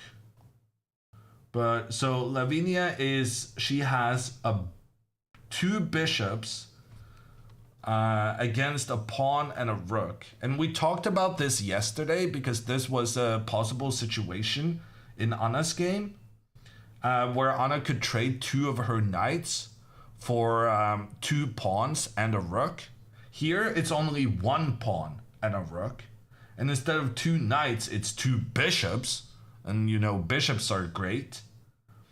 And also, I said as a general rule, the two minor pieces are always better than the rook. And then there are some weird exceptions. But as a general rule, the two pieces are better, and they are here. And that's why Lavinia is winning. Ina's opponent, I'm not sure. Double question mark. It seems weird for it to be a double question mark. It feels like it should be one of those misses instead. Basically, Ina was saying, I want to preserve my knight in the center, and I just want to have it well supported. And I'm going to capture this pawn afterwards and get my king to safety. It's not immediately obvious to me how this was supposed to be easily winning for white. But I do think at the very least I would try and use this bishop to protect the pawn. That seems like a reasonably sensible thing to do. This bishop to f4 move hasn't really done anything to prevent Ina from capturing the pawn she was down and then castle her king. Getting the king to safety is a major accomplishment for Ina in this position. Ina is still in trouble, so like, I don't know about the double question mark. White still has the advantage, but Ina's chances of survival has increased.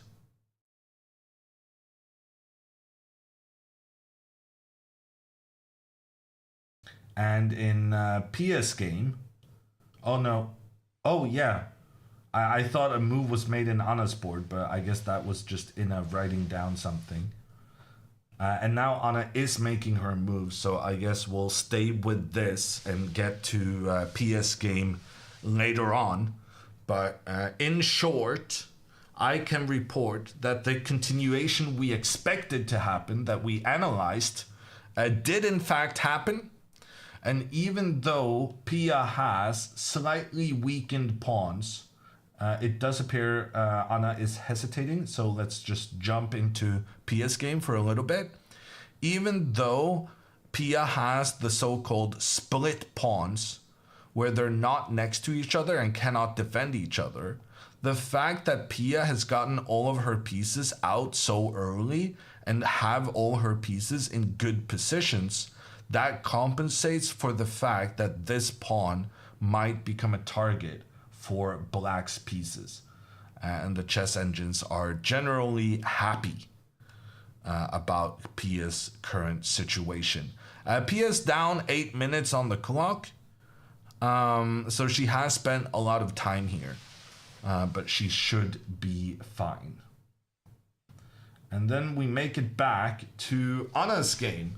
And despite her having her hand ready to make a move, we did manage to check in on Pia first. And Anna's move here is not easy. I was so happy about the position because I was like, Anna has a very easy plan here with the pawn forward and the knight moving over. And then it's difficult for black to realize what to do in the meantime. But the problem is Anna has now completed her easy plan.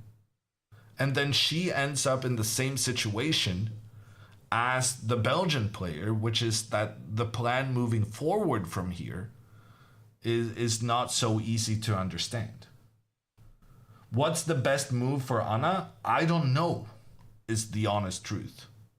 I was very certain that these three last moves she did, that those ones, I was absolutely confident that those were the best moves.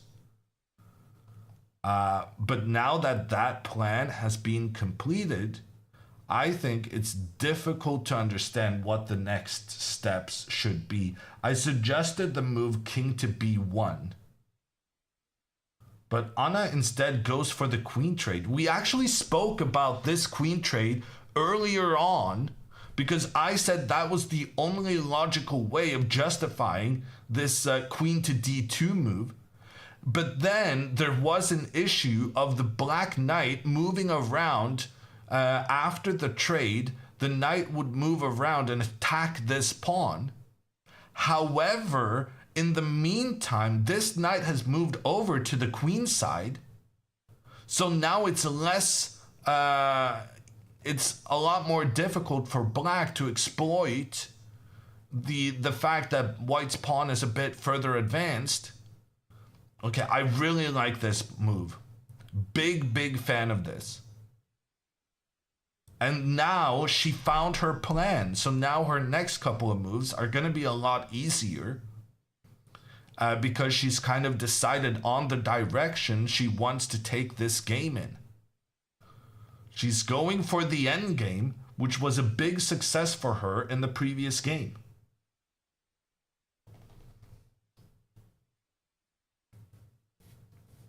I really like this move. It wasn't among the engine's top 3, but it does make a lot of sense to me. It justifies this queen to d2 move, which is a nice little bonus, because now I can't complain to her about making that move. And in general, if this queen trade happens, this pawn is actually amazing because it takes control of a lot of the dark squares in black's camp, and it would also open up for the white rook to create some pressure down the side of the board.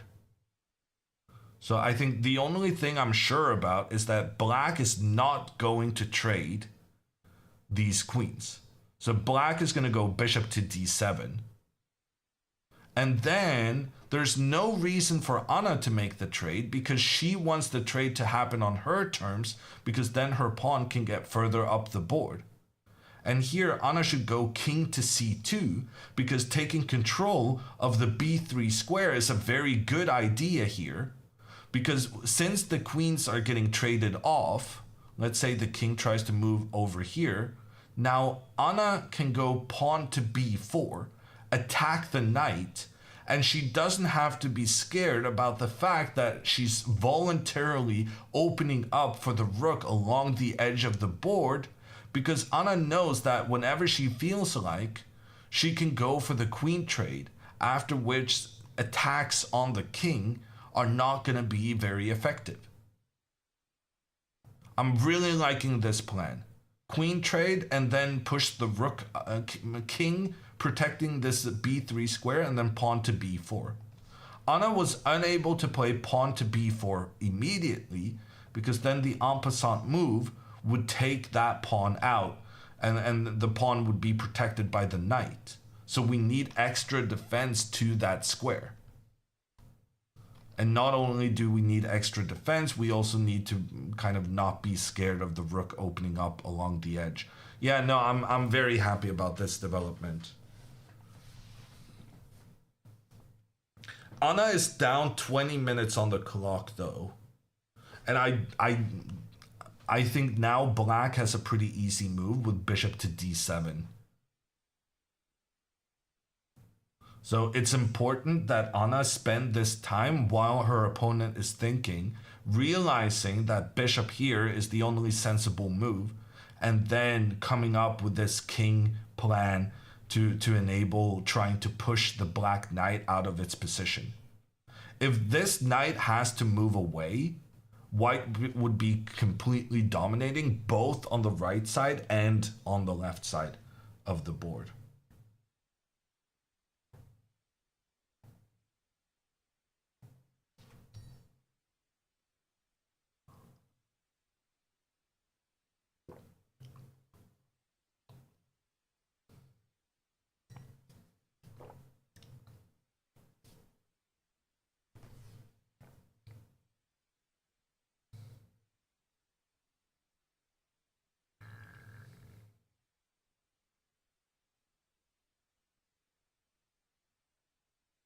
Hammer, do you not have an engine to tell you the best moves? I have. I'm using the chess.com board, and it comes automatically with analysis, the top 3 moves in each position. But just because something is the engine's top choice does not mean it's the best move from a human perspective, nor does it mean that it's the most likely move to happen in these games.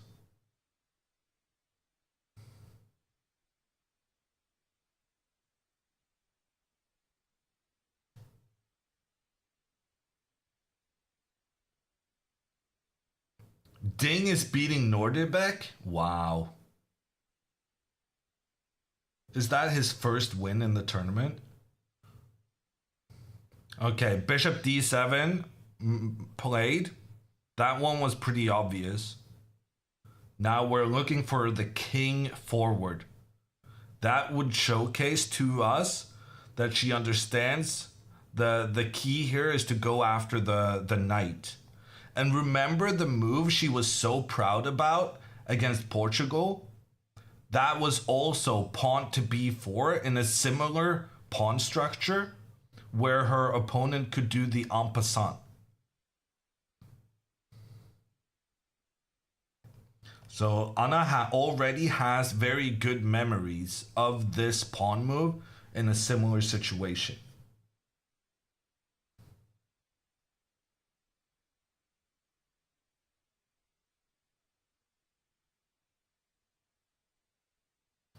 Can we check board 2? Teammate posture seems like she's in trouble. Inna definitely was in trouble, but she's in less trouble right now. Although it's still not good, I will grant you. Inna's opponent has just pushed the knight forward to the b5 square, coordinating together with the bishop trying to go to c7. But it's not the end of the world. Inna will go with her rook to defend this square, and then after knight here trying to attack the bishop will just retreat. Okay, apparently we're not going to do that.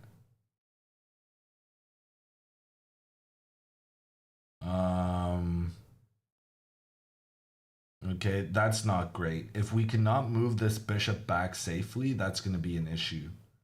Can we make the trade and then move the bishop back? The eval bar on the left side, not too happy with this.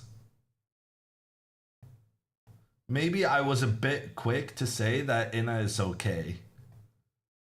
I should have waited until she got her king castled. She was definitely on the right track to being okay. But her opponent might have some sneaky ideas coming in still. Inna has had a good tournament so far though. I kind of feel like she's gonna save it. But what do I know? Lavinia is gonna win though. Lavinia's opponent has given away another pawn for no good reason. So we're gonna get an early win here. The 2 bishops pointing down towards the white king. The rook can also move over to participate in that same attack. Lavinia is gonna win within a couple of minutes, 15-20 minutes. And Pia is also doing well. Pia's latest move got an exclam. And the eval bar favors her. So Pia is doing well. Anna is doing well. Lavinia is winning. So technically all we need is for Anna to make a draw and Pia to win. So even though Anna has a good position, I guess she's playing against an opponent who has 8 points in 9, which is an incredible score. Maybe Anna's approach should be a bit defensive based. Because as long as she doesn't lose, the team is very likely to win. At the end of the day, you win matches with good moves. I think the main thing here is just don't get into a tricky position when you're low on time. So maybe going for the queen trade is an okay idea, even if it doesn't happen on white's terms. I definitely prefer this king move though. One thing we gotta say about the king move that we're looking for, there was someone posted this in chat also, a very good point. After this king move, black actually does have the option of avoiding the trade between the queens. I thought that was impossible because if the pawn avoids the queen trade, you're attacking the queen, sure, but you're also leaving your own pawn undefended. But the thing is, in this circumstance, the white queen is cut off from the rest of the army, and white, even though white is trying to exploit their superiority with the extra pawn on the king's side, the black bishop can just chase after the queen, and it's impossible for the queen to get away. That being said, with the analysis we just did, maybe making a draw would be a good thing for the team. Ooh, instead, Anna goes for pawn to g4. That is not a safe move at all. That is a move of someone who wants to get the win today. Okay, takes, takes, takes. Anna had the same pawn structure against Alexandra at the chess camp tournament, and it didn't really turn out that good for her. The what's good here compared to then is that it's a lot more difficult for these black knights to get over here and manage to capture this white pawn the way Alexandra managed to. But it's a bit concerning giving yourself double isolated pawns.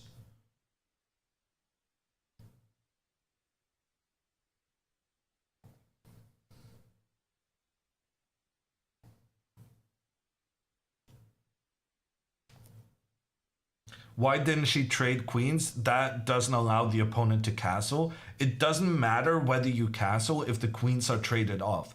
In fact, if the queens are traded off, it's usually an advantage to have the king in the center. So making the trade would actually help her opponent activate their pieces. Anna wanted black to be the one to make the trade because then she would get control of this f6 square.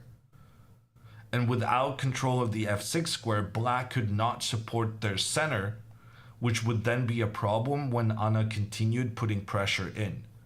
Here, with this pressure, black would want to defend with their pawn, but wouldn't be able to because Anna had gradually pushed her pawn in towards the middle.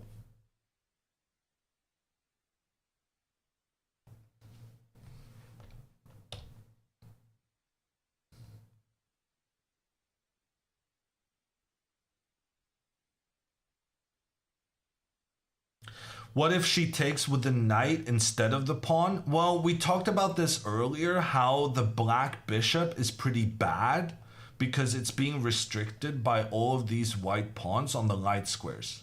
So the black bishop doesn't really have a future, which is why capturing here with the knight trying to move forward would be a big mistake, because then the bishop would be allowed to capture the knight and we lose one of our best pieces against one of the worst pieces for the opponent. Our knight did have a lot of potential because we could try and make this advance work in the future, but we need to, if the knight is going to infiltrate, it's got to do so while avoiding the trade with the black bishop, and it doesn't do so in this circumstance.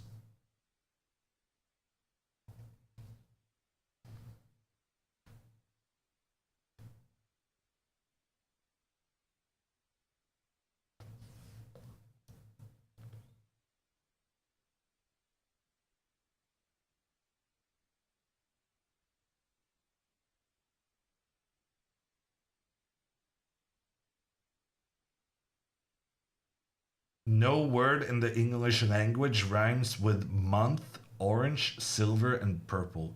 No way that is true. I saw a video of Eminem saying that people who cannot rhyme anything with orange are just not very good at their craft.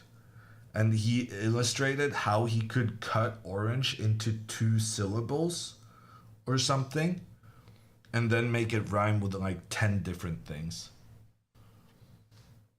But Eminem is pretty good at what he does.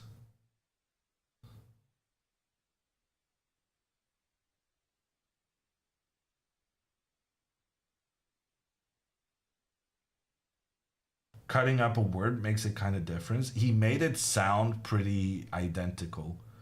He just very slightly halted the just yeah, just gave it an extra syllable. I think that's what he did.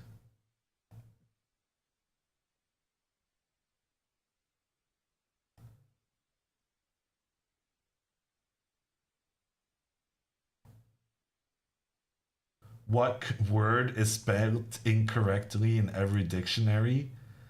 I think you gotta save those riddles for your grandkids, Kula. We're not falling for it in this chat.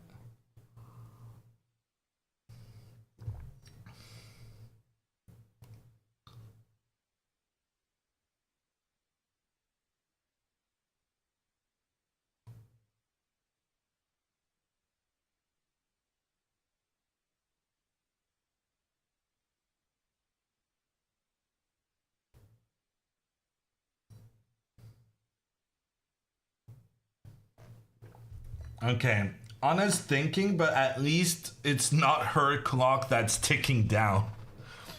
Let's check in with Pia. Okay, never mind. The trade between the queens. Ooh, that's a big shocker for me. Because now after that trade, black is unable to trade with the white pawn. Because now making this trade would open up with the rooks along the edge of the board. And since black is now unable to make this trade, it means that Anna is no longer in danger of getting an isolated pawn. Isolated doubled pawns. If Tiani had made this trade first, then Anna's pawns would have been difficult to defend in the long term. But by making the queen trade first, you don't get the option of capturing this one, which means Anna can capture the black pawn later on.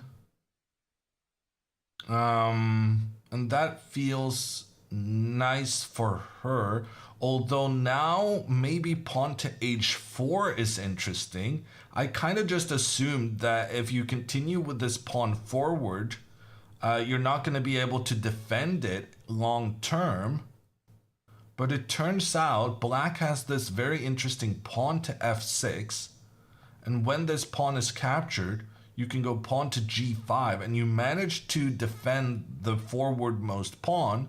You lost one in the process, but the thing is there's no way for white to keep this one defended long term, well, even short term, frankly, because it's just completely. We've talked about some pieces being trapped in behind enemy lines, but none so much as this one, which has just been completely cut off from the white forces. So I guess the plan is pawn here. No, she goes king e7.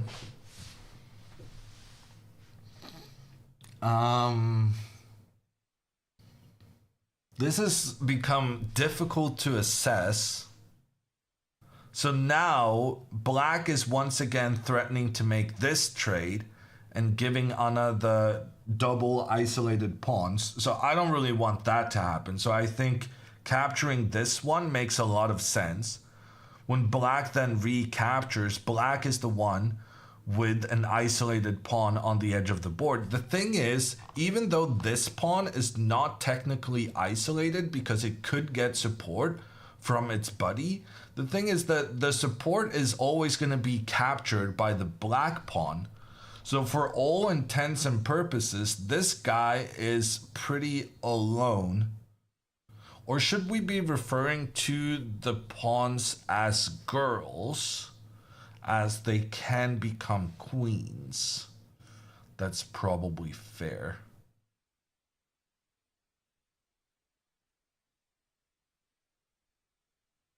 So is this one or this one the bigger weakness? I can't really tell. What I do know is that I want to get my king up here ASAP. We're going to need to get the king involved here very quickly. And then black will attack this one. We will try to defend.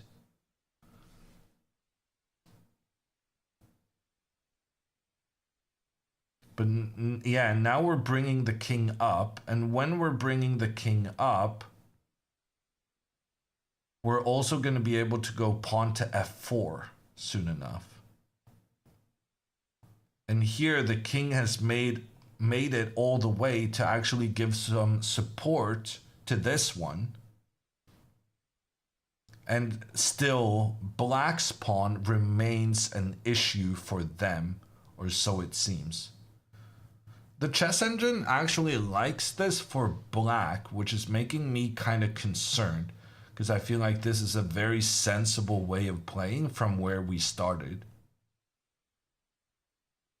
But the moves that are being recommended are the weirdest thing ever. King back? Allowing white to just continue forward? How is this not excellent for white? The king is a freaking menace. Talk about having an active king in the endgame, huh? This looks great for white.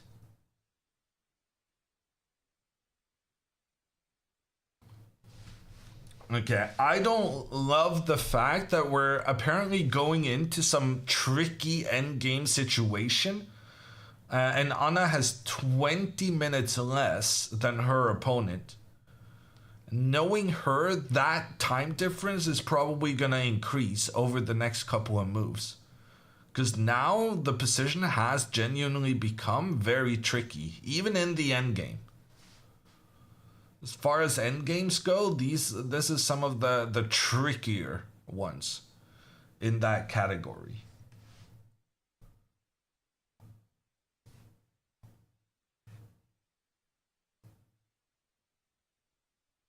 That's what Magnus thought too. Ooh, good reference from Liam. Magnus yesterday lost to Fedoseev, who isn't even in the top 20 in the world. And the reason why Magnus lost was because he pushed his king all the way over to the opponent's half.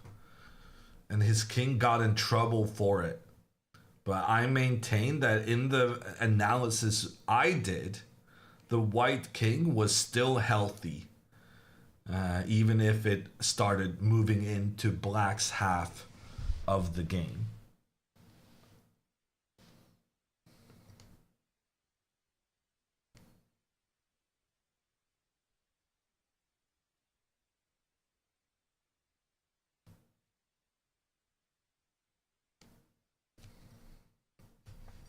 With the opponent's record so far, she must have some endgame skill. But on the other hand, if you won 7 out of your 7 out of your 9 games and 2 draws, it could also be that you're just very good at attacking, right? If you're winning so many games, maybe you're just checkmating everyone.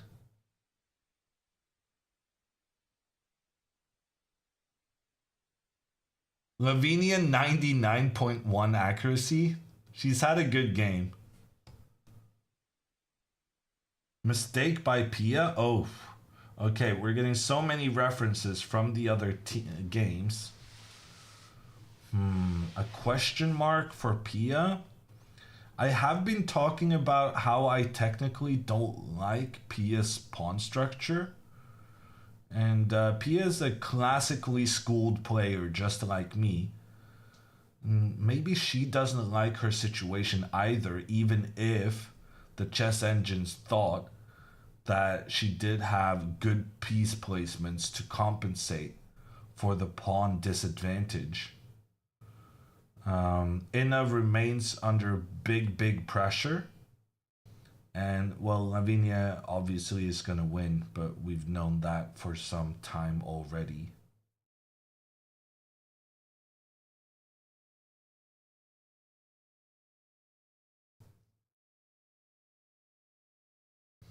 Okay, Anna makes the trade. Let's jump back into her game. So now black is going to get this isolated pawn on the edge of the board. Anna is going to rush over with her king. The white pawn is going to get under attack. The black pawn is going to get under attack. Tricky endgame ensues. Interestingly, Chess Engine's recommendation, capture with the rook. But I think that would be a big mistake. It would make Anna's life a lot easier. The thing is, if you capture with a rook after the trade, then white can move this rook over to attack, and now the black rook here, normally this black rook was attacking white's pawn, but here it would have to defend the black pawn instead, which I thought maybe was a worse placement. But at the same time, now it becomes easier for black to activate their king, challenging this pawn when white has no rook to defend it.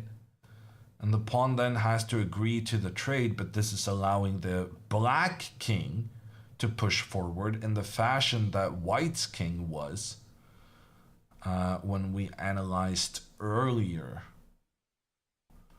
Tricky situation. This pawn is on its own, cannot be protected by other pawns, but at the same time, it is only 3 steps away from becoming a new queen.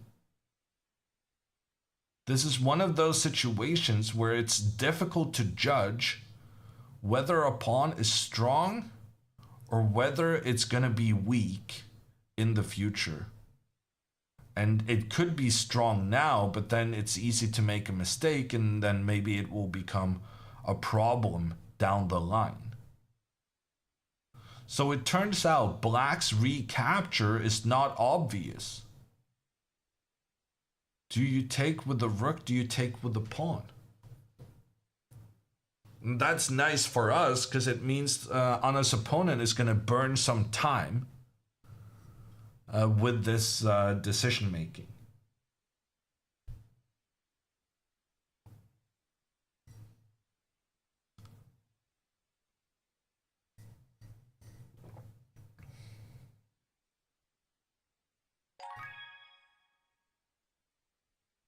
Have you seen David Howell's Endgame Thursday? No, I haven't. I'll check it out, Wilco. John coming in with 1,000 bits and the sub. When it rains, it pours, but John is gonna survive that. Thank you, John. By the way, the flooding in Budapest has started. I saw some pictures today. It's incredible to me that the flooding only moved a couple of 100 kilometers in 4 days.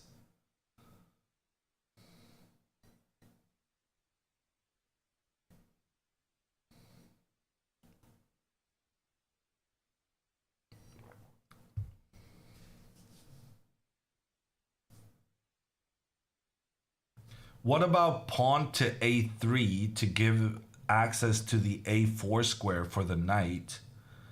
Pawn to a3 makes no sense because then pawn to b3. And Anna is allowed to create a really nice pawn protection all the way up and control that square that you were so excited about moving to. So that just wouldn't help out whatsoever. It would just strengthen the white defenses on the queen side.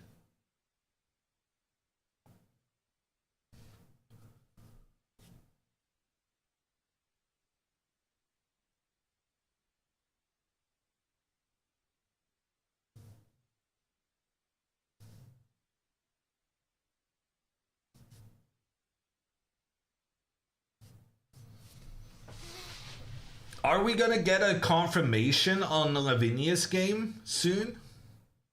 It would be nice to put the 1-0 up on the scoreboard. Always a great start to the match. Lavinia's opponent has voluntarily placed her king on the same diagonal as the bishop. Lavinia can now push the pawn forward, opening up for the bishop. That should be game over fairly soon. Although, it's actually not so obvious how you win. Because here, actually, even though the king continues to be in the same diagonal as the bishop, it turns out that the rook cannot move and create some threats while opening up for the check, because there's also the white rook pointing down on the black king. That's kind of weird. Okay, but Lavinia can do a lot of things. Maybe pawn to b5 is interesting. Just pushing this pawn up the board while the rook is pointing in this direction.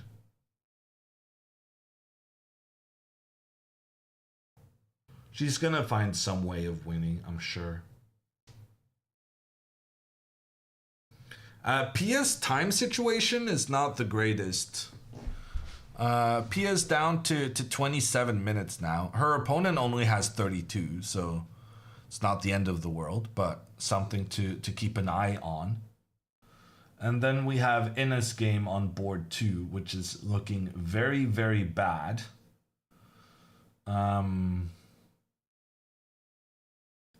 But both players down to 20-something minutes. Ina could manage to get a swindle there. If Ina can just make a draw, that would be amazing for the team. If she can just save half a point there after an opening that went wrong. We're having moves come in. The rook was the chosen one to make the recapture, and that was the top engine move. Well done there. Ooh, there was actually an interesting possibility here for Anna to... No, that doesn't make sense. Anna makes the trade. The big question now is this pawn a strength or a weakness for Black's position? It's going to try and make its way up the board, but Anna is going to try capturing it with some of her pieces directed towards it. Rook to h1 is pretty automatic. I'm expecting that to come within a minute. And then the only way to defend this pawn right now is to use the rook.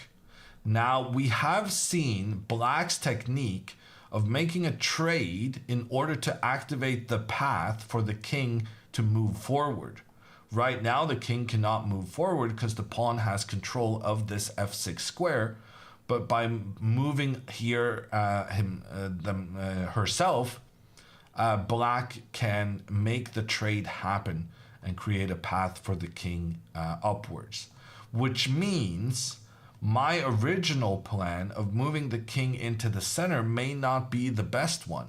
In fact, the recommendation now, which also was the recommendation when Anna initiated these complications by pushing her pawn up on the king's side, the engine wants king to c2, which I think is less logical than king to d2, because you want to centralize your pieces. But the interesting part here is that after this continuation, the point of this king move is to control the b3 square so that you can then go pawn to b4 and try and push this knight out of its good placement. Obviously, the knight doesn't want to move, so black utilizes the en passant move. But then after the recapture, this pawn will get to the b4 square, kicking the knight away. And the only way to avoid it is to go knight to a6, controlling the square that the pawn wants to move to. But then that becomes a problem because then you have voluntarily retreated your knight when you said that you didn't want to move the knight to begin with. Ooh, and actually, in fact, knight here would then control that square anyway. Ooh, but then the knight moves away from control over here, allowing the pawn to continue and to continue. And then the king can move up, but then there's the question of whether white can just target this pawn. Because if it keeps moving forward, the king will get close enough to capture it in the end. Very interesting position. The big question is black's pawn a weakness or a strength? And it's frankly very, very difficult to tell. I'm going to take a little break.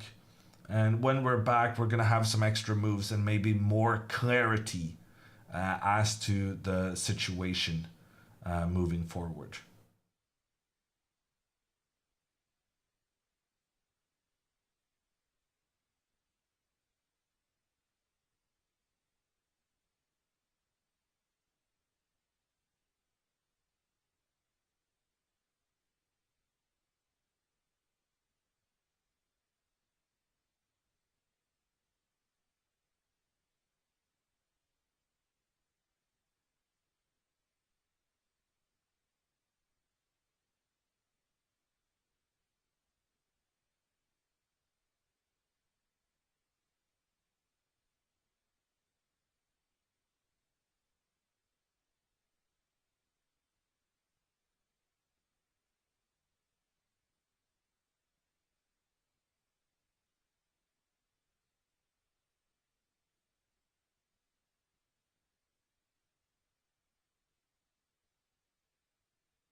Are we discussing waffles?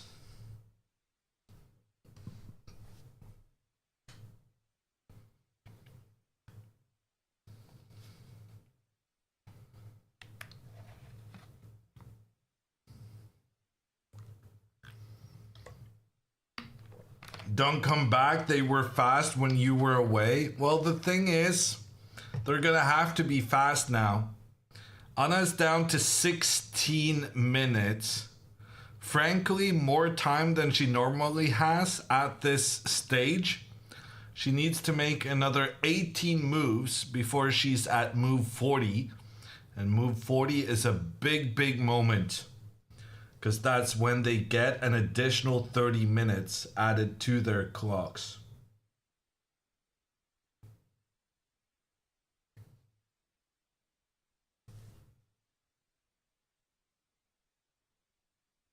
What was that arbiter checking? So the arbiters are supposed to write down the amount of time that's left on the clocks.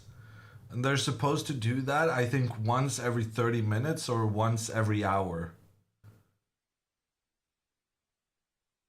It makes absolutely no sense because everything is digital. But I guess it's, I don't know, to keep them busy. Back in the day, it used to be that in case the game got interrupted, they would know approximately how much time is remaining on the clocks. Or at least I think that's the point. But now, since every board is digital, they do keep record of how much time was spent on each individual move. So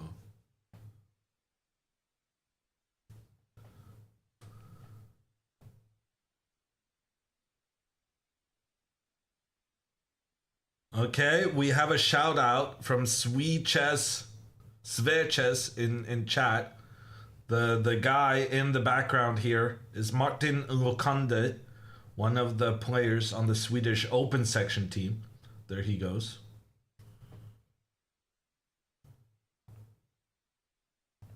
And the question is, did he like what he saw? Question mark move from from Ina's opponent. Ina is back in the game. Pia remains with a slight advantage, and Lavinia is going to win her game. So it is looking good.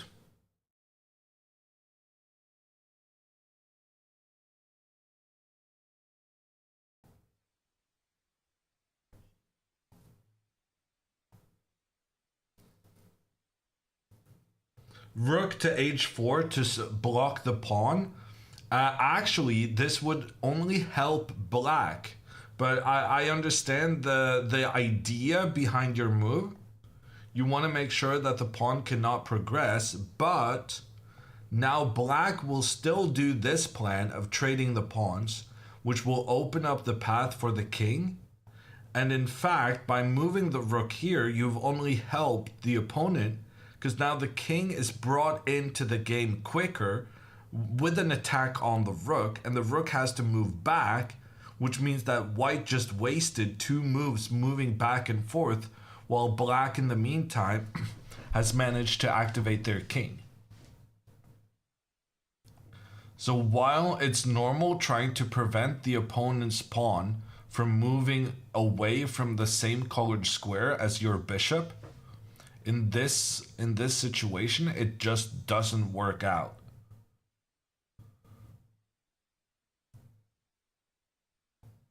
Can you not play knight to g4 to stop the pawn from going to f6?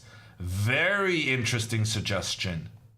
But we have talked about it previously in this game, that this bishop is struggling to find a purpose, and we've consistently tried to avoid the bishop being able to trade for the knight. However, here after the bishop trade, we do get the attack on black's pawn, but the black pawn can just continue forward.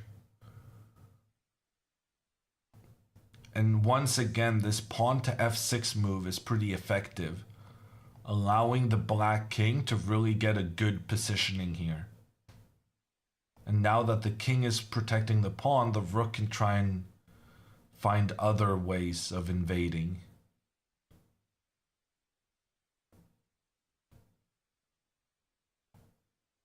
Whatever we do, I mean, we just need a move on the board. At this point, it doesn't need to be the best move. Even an okay move, even a move that gives black the advantage, is better than just thinking the time all the way down. I swear it was only 3 minutes ago I said Anna had 18 minutes remaining, but it must have been more because now she's at 10 minutes.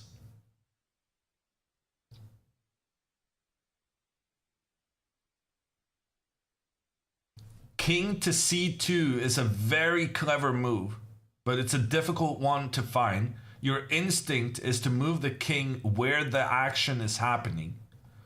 But king to c2 is very clever because it targets this knight, which is the best placed black piece. King to c2 takes control of the b3 square, which enables you to go pawn to b4 afterwards, which kicks the knight away. Very clever move. King to d2, not as clever, but sensible. Should be a draw, but gives black the initiative. But a king move. Whatever you do, move the king. She did not move the king. Pawn to f4. Ooh. So Anna actually fears this pawn so much that she wants to eliminate it immediately. Now, if black pushes the pawn forward, Anna can just continue.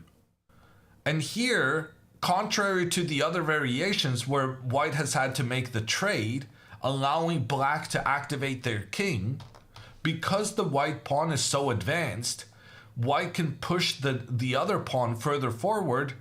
Previously, that has been impossible because that pawn would be left all on its own. But here it has a chain of pawns helping protect up the board.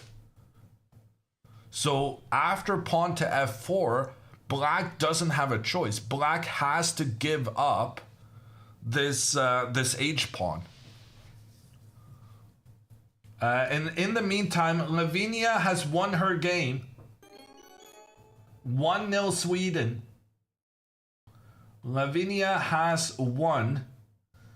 And I suspect she finished in style based on that final position, because that's a sweet, sweet checkmate.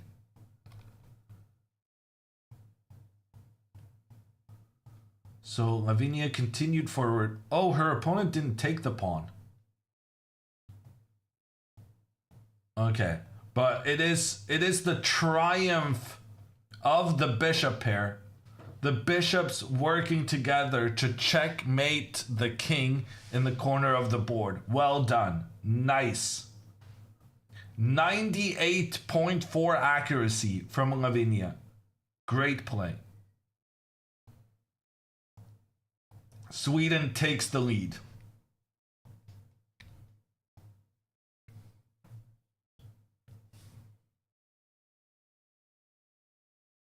Also, Inna seems to be okay right now. Pia's position is still difficult to understand because Pia's opponent hasn't gotten their bishop into the game. This bishop is not happy right now. Actually, Pia might have a massive advantage because it's not clear how this bishop is getting into the game, and Pia's potentially making some threats. Maybe this bishop can point down towards the king now that the black queen is so out of play on the opposite flank. Okay, but there's drama in Anna's game, so we're going to stick with that because frankly, we need to analyze this further. Anna has now secured herself. that she's going to be able to take out the h5 pawn. The problem is she's losing her f4 pawn, which just was captured by the opponent. Now, obviously, Anna doesn't want to put herself in a pin. She doesn't want to take here with the bishop, because then her bishop and rook wouldn't work very well together. So she's going to take with the rook instead. But only now did I realize that she's giving up this pawn on c4. Has Anna just blundered a pawn? What is going on? Rook takes here. Black can just recapture, and when the bishop moves away, the bishop is no longer protecting the pawn on c4, and that pawn will just be captured. But Anna's calculation is that after knight here, she'll get hold of Black's pawn.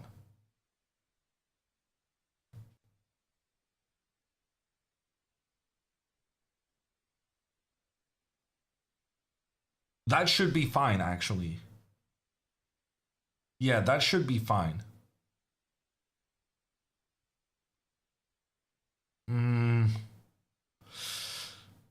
Actually, it's kind of tricky because the move pawn to f6 is still very reasonable. If the trade happens, then the king is just such an extremely good force. In fact, here the king is just winning one of these.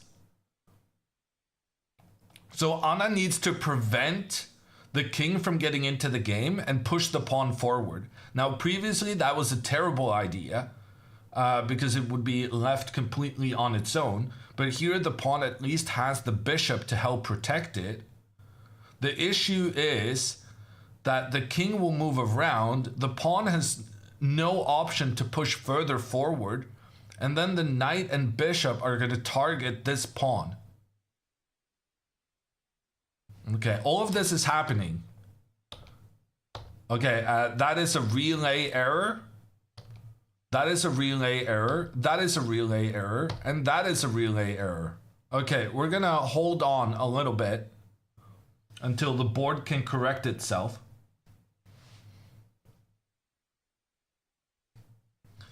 The trade has happened, and then Tiani did capture on c4. Knight going after the pawn on f4, absolutely the only choice here. And of course, she has already played that.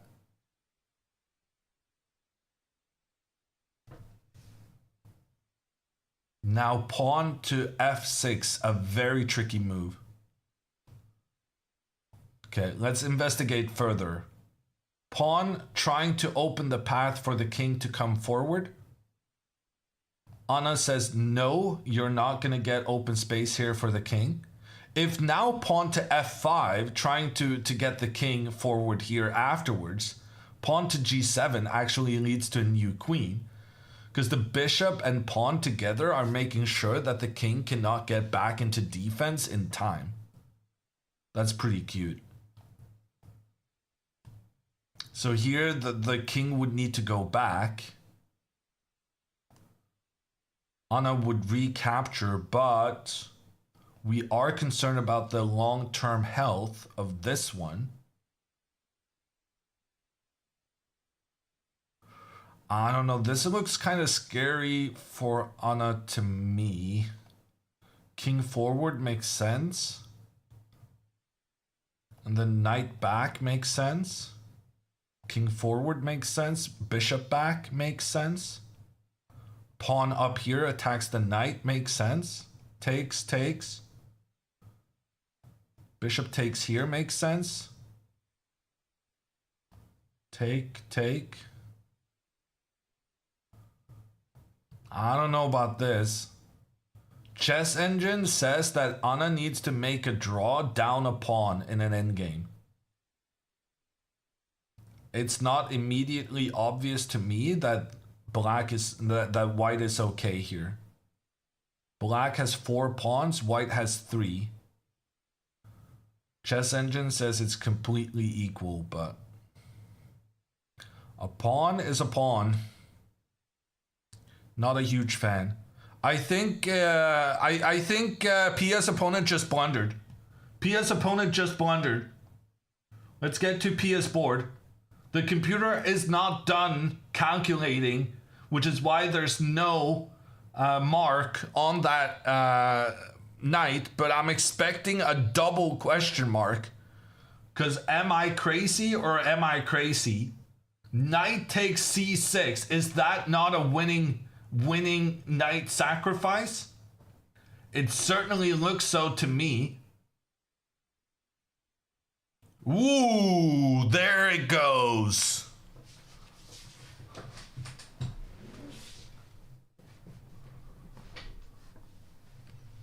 Whoosh, says the eval bar. Knight captures pawn, opens up between the rooks. The black rook can capture the white rook. Honestly, Pia can even recapture with the queen, but I think capturing with the rook is fine. The attack on the black rook means that black has to accept the sacrifice. And here the rook comes in, check on the king. The only way to block is the bishop. Now, I gotta admit that when I was thinking about this, I thought, can't Pia just point her bishop in towards that black bishop here? But turns out, queen to c3, bam! Checkmate in 2 moves. Impossible to stop the power of the bishop and the queen working together, especially when you have the rook helping out in the attack as well. Game over, 2-0 Sweden.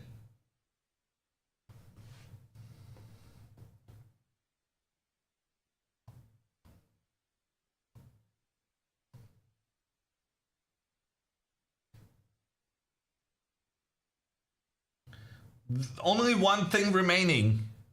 Pia needs to find the sacrifice. But it's like 99% sure she's gonna find it.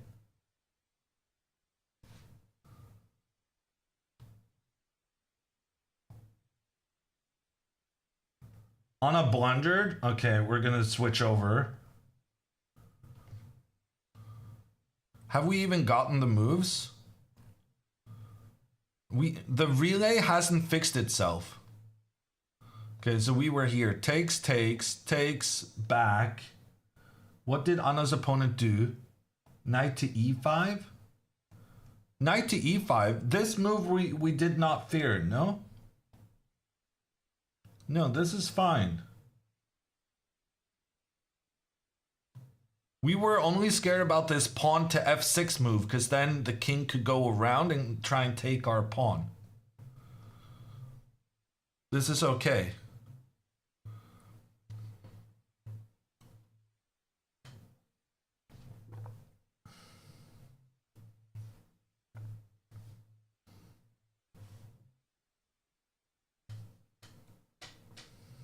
Chatters, please don't give Dr. Tokino a heart attack. Bishop to b5 played. Anna now with a very easy move. Try and centralize her king.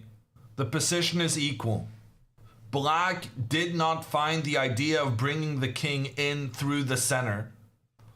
And now Anna is fine because she will just centralize her king. Life is good. And Pia finds the winning sacrifice. Pia finds the winning sacrifice. Let's get in here before the double exclam. Let's go. 2-0 Sweden.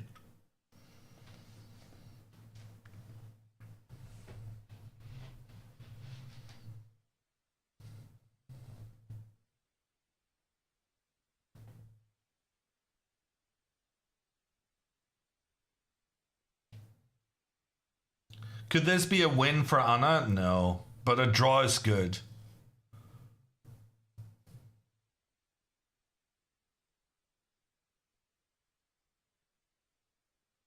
No proximity bonus today. Well, right now it is looking like Anna is going to secure the match for Sweden if she makes a draw. And she's doing it against a player who had 8 points in the first 9. 7 wins and 2 draws for Anna's opponent so far this tournament.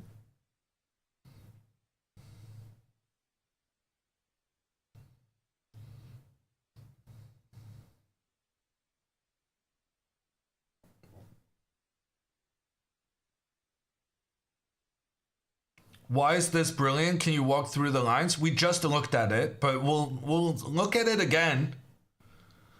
So the thing is, the knight cannot be captured because we've opened up a threat from the rook on the black rook. So you have to trade. Then the knight can be captured. The problem is the rook comes in, check on the king, forcing the bishop on the defensive. But now that the bishop is no longer pointing down the diagonal, Pia can have both her queen and her bishop work together. And it's white's diagonal now. The knight can come, attack the bishop, attack the queen. But the queen comes in. Checkmate. Queen cannot be captured because the rook is contributing as well.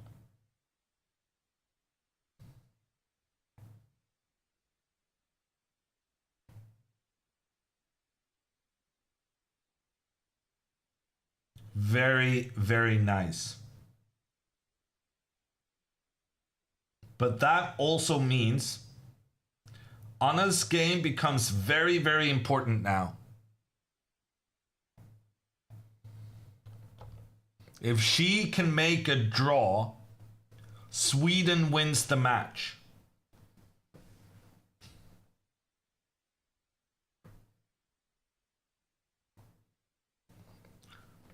I feel like Anna should be moving her king into the middle.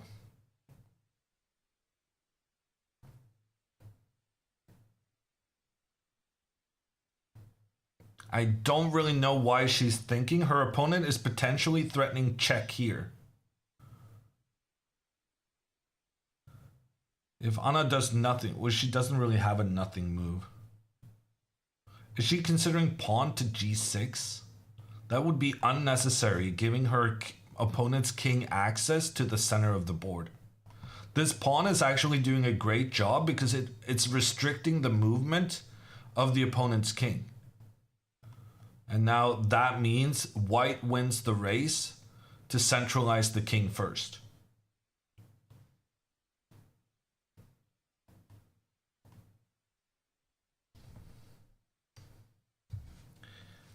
Planet asks, in the standing section, what is TB? TB is tiebreaker, but there's many different kind of tiebreakers, and the chess results page doesn't specify it. Well, I mean, it's hidden in the notes somewhere. But basically, it's about how many points you have accumulated as a team. And then if you have the same amount of team points, it goes to who has done the best in their team matches. So that if you lose 4-0, that's worse than losing 3-1.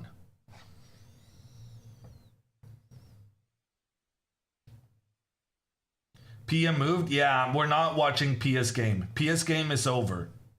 Pia has won the game.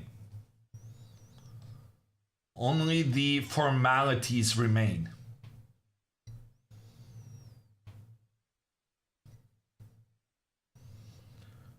But there's still plenty to fight for in Anna's game, so we're keeping an eye on that primarily now.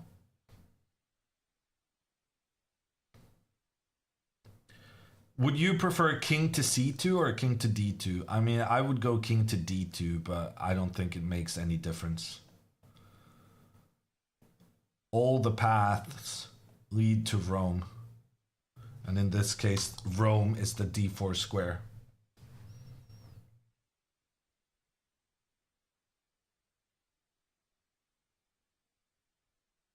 Can't we just see her do the checkmate? Vito, she's not going to get to do the checkmate. It is a chess thing that chess players always resign one move before checkmate. I'm not a fan, but it's how it goes.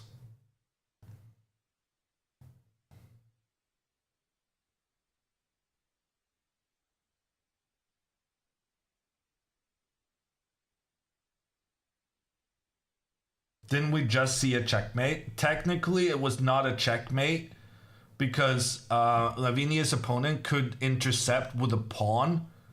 So Lavinia's opponent did what everyone does, which is resign one move before checkmate.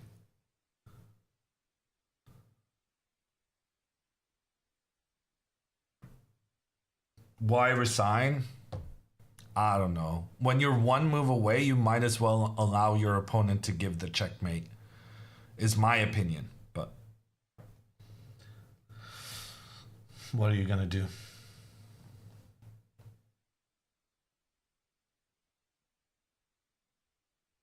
Imagine you could deny a resign request. That would be so cold. I kind of wish that some of the top tournaments would experiment with not allowing resignations. So the players had to play out until checkmate for the audience. Okay, a quick little peek at Pia's position. She has her queen and bishop working together, and I'm expecting a checkmate, a resignation at any point now.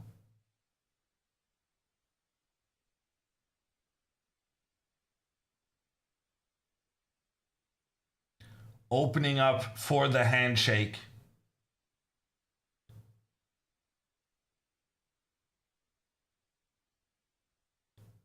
Hannah Gosens with two O's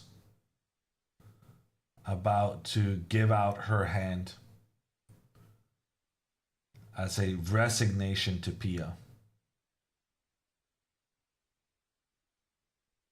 Anna is down to 2 minutes in the meantime.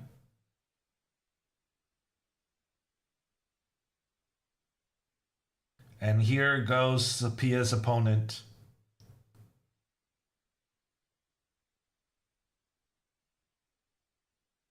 Her head goes down in disappointment, and then the hand out for the resignation. It's 2-0 for Sweden.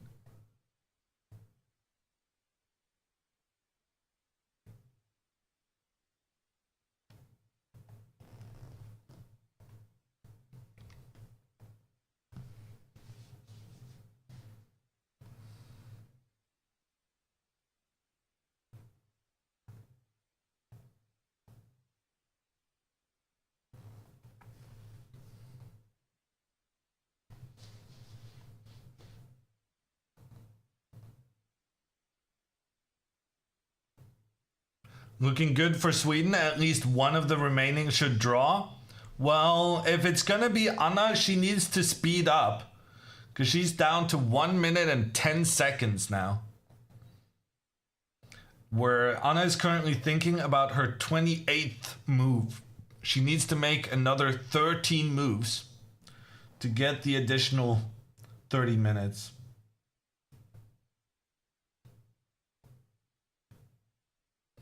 King up. That is the move we were looking for.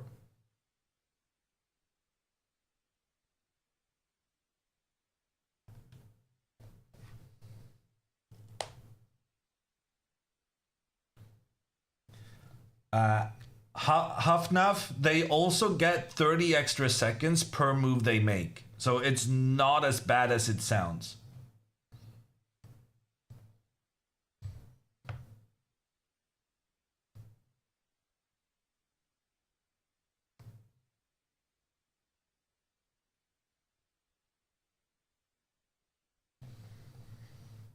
Do you think you could beat Pia in chess in your current mood? Are you saying my mood is bad?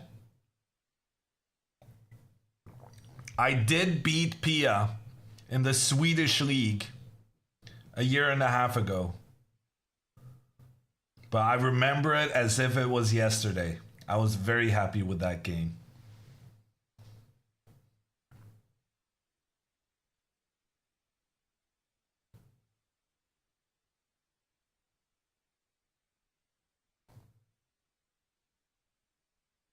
Can we see the other game quick? Anna only has 1 minute remaining though. Okay, a quick one.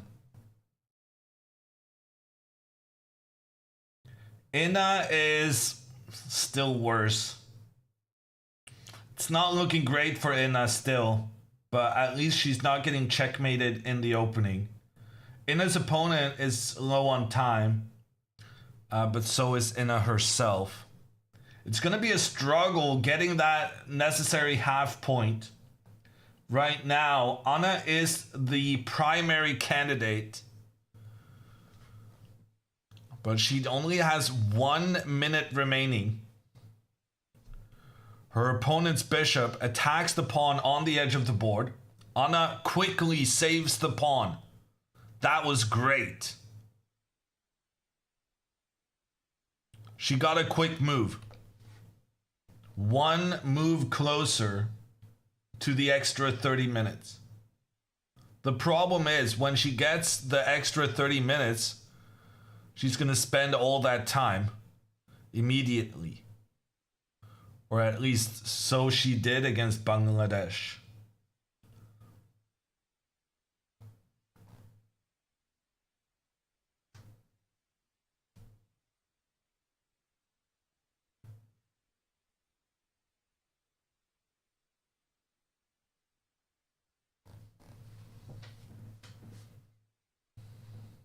But I do like that she's getting her king now to the d4 square.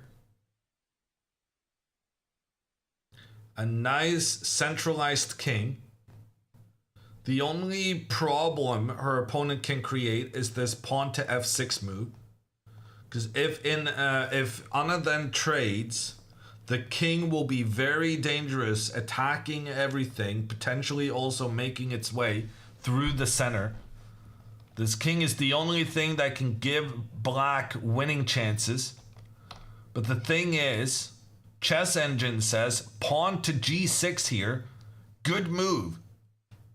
And we were concerned about the long-term safety of this knight should this happen. But here, bishop to g4 sees the bishop reroute itself to a positioning where it's keeping both of white's pawns safe. And then if the king moves further around the pawn, Anna can go knight to h5. Very nice move.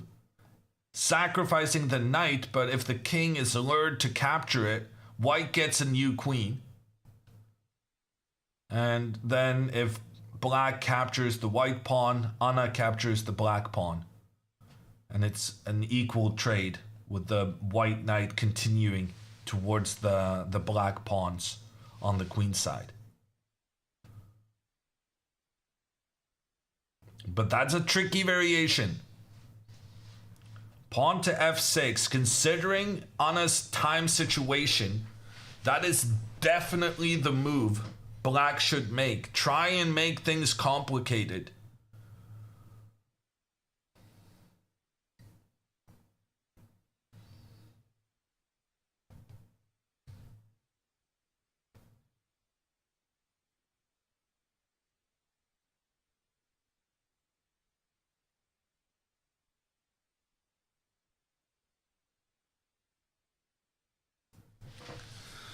Oh gosh, are we gonna sit here for 25 minutes while the opponent is thinking?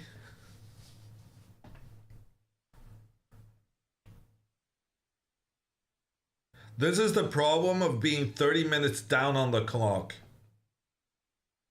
If you're gonna play like this, you gotta have a strong bladder. That's for sure.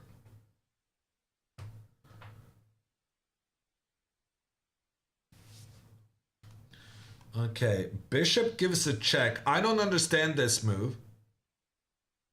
Her opponent is just provoking her into making moves she wanted to make anyway.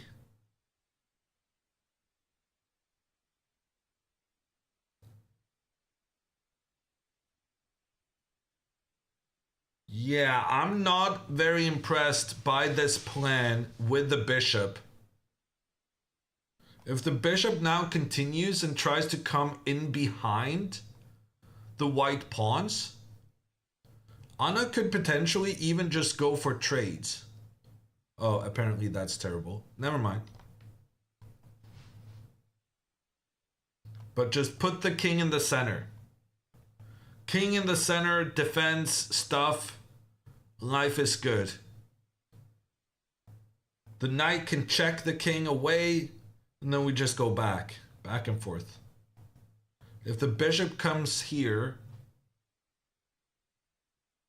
that's a little bit annoying. We can move our bishop back, attack over here, and when the knight moves back, we can put the king in the middle again. Here the engine is even saying Anna has the advantage.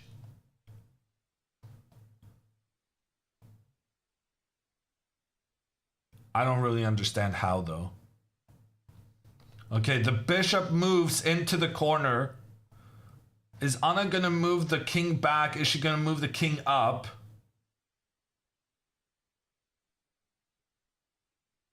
She's gonna move the king, that's for sure. Her opponent has been maneuvering the bishop, but frankly, this maneuver doesn't really achieve much. Because with the king in the center, this pawn is completely safe. Black is targeting the backwards most pawn because this one cannot be protected by its adjacent pawn. But this is not causing any trouble for Anna. King up, good move. King down, probably okay as well.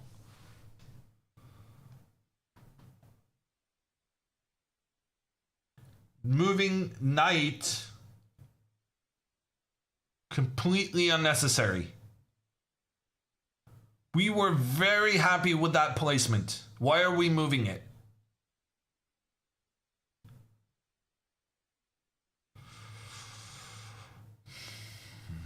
Ah, she wants to go here.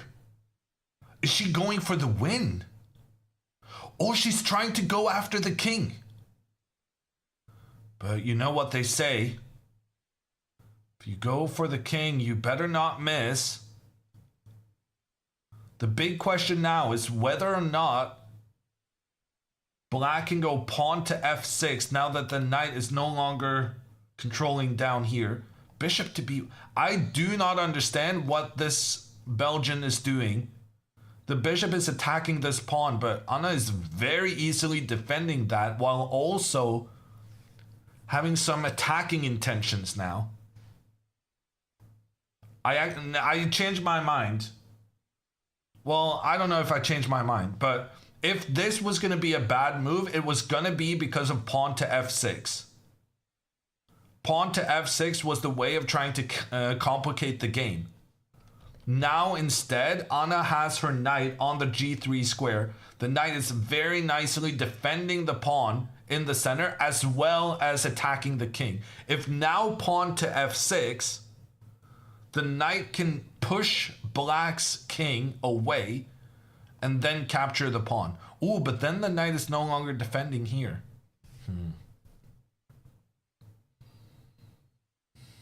The only way to challenge Anna when she's low on time is trying to invite these complications, trying to activate the king up the side of the board. Black has to play pawn to f6, otherwise Belgium will lose this match. And after pawn to f6, it's a very difficult decision for Anna, because then pawn to g6 is the best move, but it feels a bit dangerous having your pawn all the way over here. Although it was a lot more dangerous when the black bishop can move over and capture it. Black's bishop has spent a lot of time moving to this b1 square, and frankly, it is worse placed here than it was where it started out. Because frankly, had the bishop been here, it would have been controlling that f5 square that Anna is aiming in towards. Anna might even be better in this situation.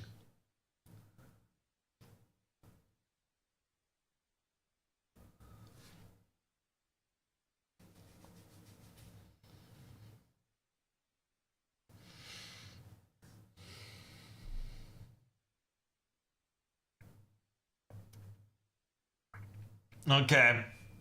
I don't know if this is a jinx, but I'm calling it. Anna is not going to lose this position. Her opponent has not shown a convincing plan. In fact, the opponent's plan has been thoroughly unconvincing. A waste of time while Anna has managed to improve the positioning of her king.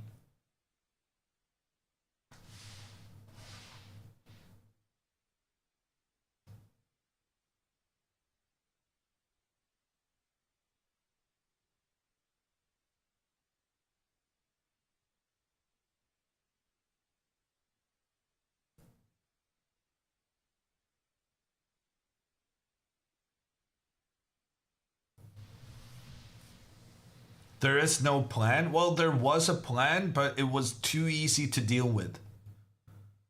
Black has targeted the pawn on e4, but Anna has two knights and is about to bring the king in as well to protect it.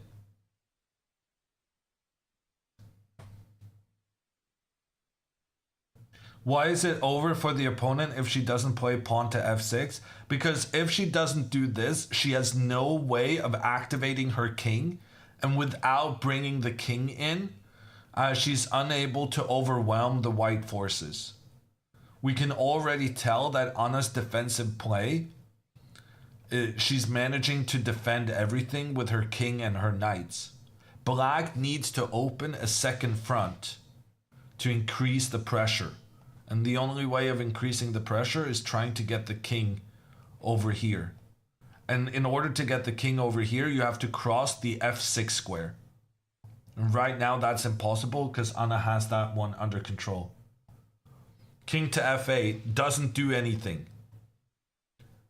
King up in the center now for Anna.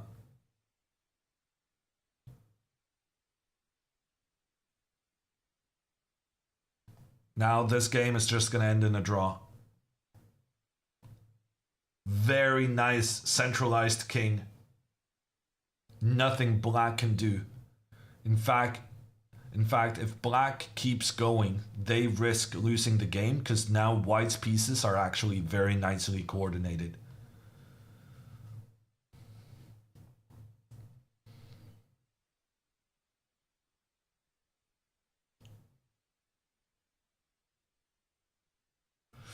Knight to d3. I'm not too concerned about this. The knight can target the b2 pawn, but I can always just go back with my king to defend. And then if the knight attacks here, I'll go back up. I can always keep things defended. Black is unable to keep the pressure on this pawn and this pawn at the same time. So I can always just juggle the king back and forth to keep everything safe.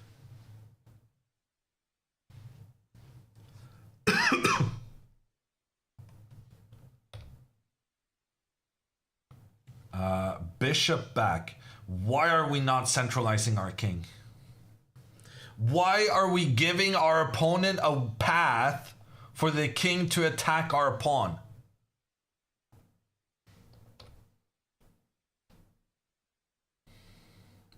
Okay. King comes up here, then the bishop has to return. We cannot allow this king to capture the pawn. Also, because we retreated the bishop, now black can go pawn to f6. We can no longer go pawn to g6 because that pawn would no longer be defended. So after pawn to f6, we have to capture, and then black manages to activate their king. Bishop d1 was a very bad move.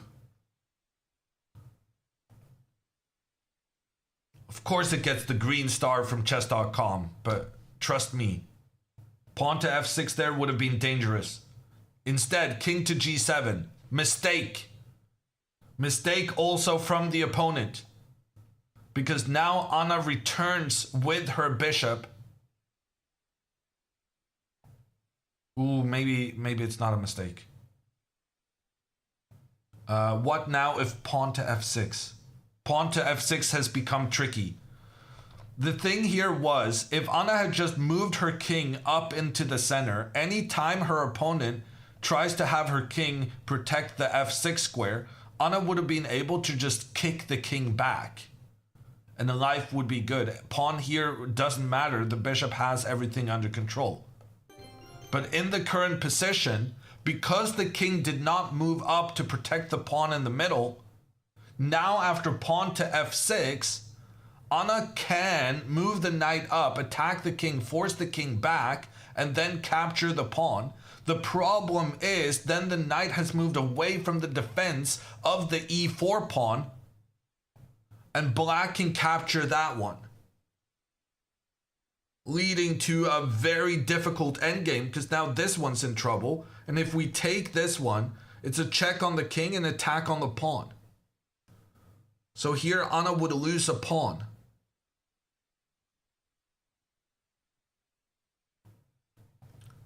It was incredibly unnecessary to allow pawn to f6 under these circumstances. She could have just moved her king up to give that extra protection to the pawn that was being targeted by the black bishop. The black bishop's journey may be vindicated here. Pawn to f6 initiates complications, and you never like to see that with only 1 minute remaining.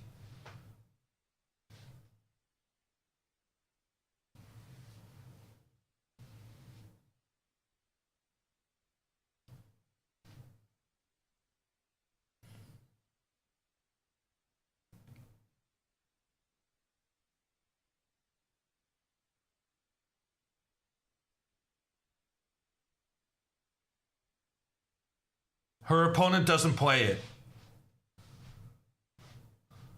Wow. Okay, but before the opponent gets another chance, let's move the king up to protect this pawn. What if she wants to go for the win? She doesn't. Trust me.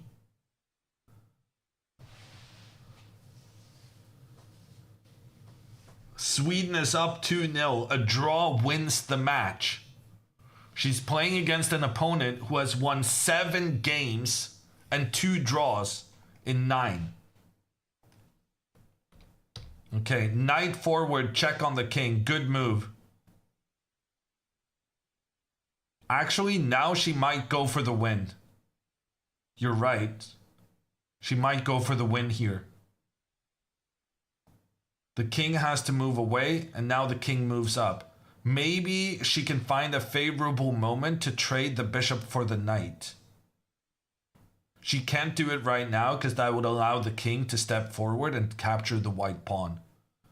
Very bad news, as you can tell. Now she needs to move the king up. And she does. It's going to be a draw. Her opponent has nothing better than to go back and forth. Check on the king. The king moves away. The knight returns to attack. The king returns to defend. The draw should be secured here. Juan gets off his seat. He's investigating Inna's position. Does that mean there's something going on there? Inna remains in deep, deep trouble.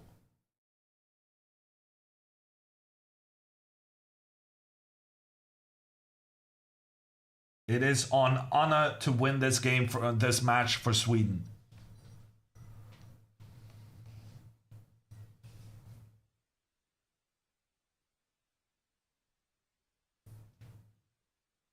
What if Anna avoids the repetition after the knight check? Chat, with a draw here, Sweden wins the match.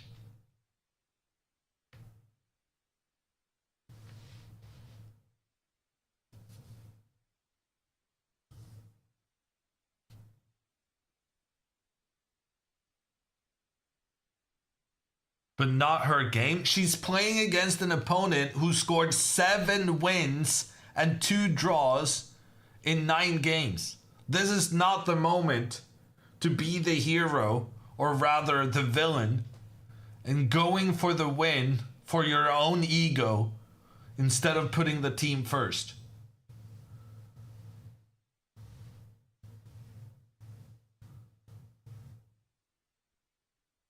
But I bet 1,000 channel points on both Pia and Anna. Well, dude, you should have done your research. Anna's opponent is having an amazing tournament. Getting the draw against her is a good result.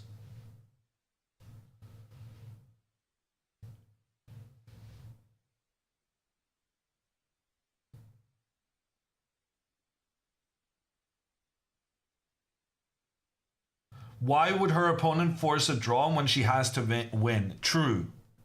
So, yeah, this is also the reason why I do not understand why she didn't initiate the complications with a pawn to f6 move earlier. It is true.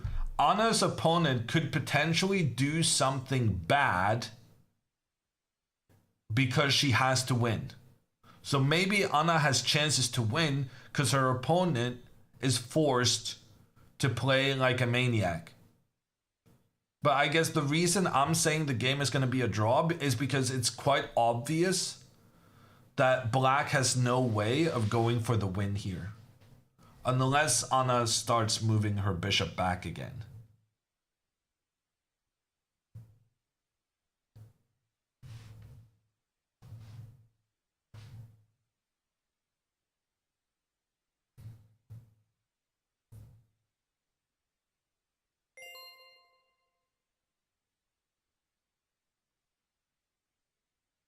Okay. Actually, turns out Anna is kind of in a Zugzwang here. Her king needs to stay and protect this pawn. This knight needs to stay and protect here. This bishop needs to protect this square so that the king cannot move forward. She cannot move this one because then this one is going to be in trouble. So she only has the knight to move. Anna actually only has one piece that she can move around. But it seems like she realized that and moved it.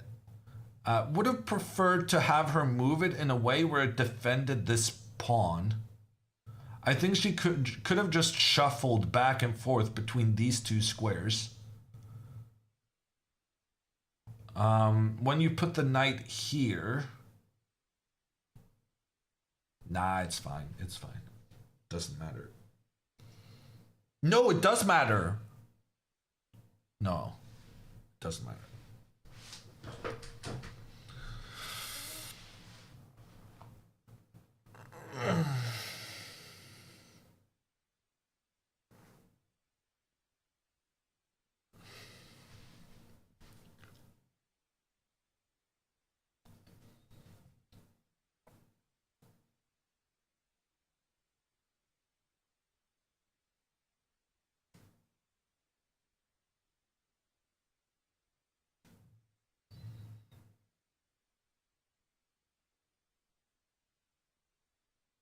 I'm not understanding the purpose of knight to e3. It doesn't have a purpose. It's just that the only piece that she could move.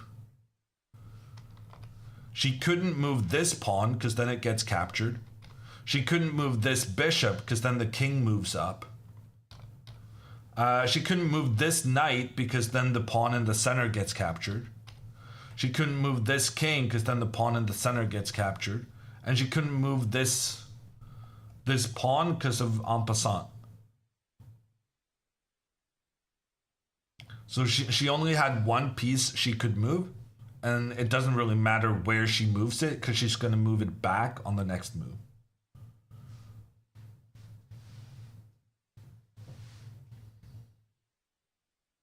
Why not king e3? If king e3, then the knight forks.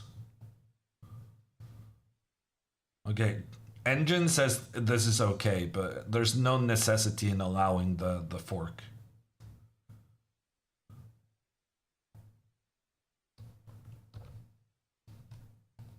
The good thing is, no matter what the opponent does now, she'll just move the knight back.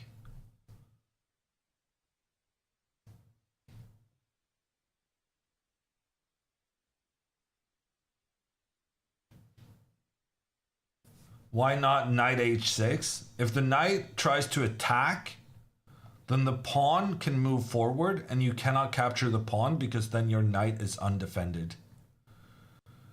Don't be... this is not the time to be tricky. Just hold everything together. Hold, hold. Make the draw and win for Sweden.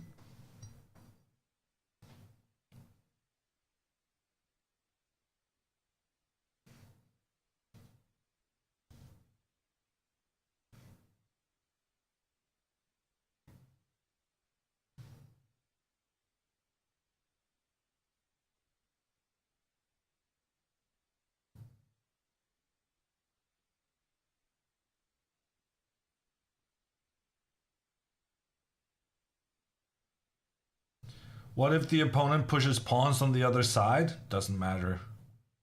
Just move back and forth.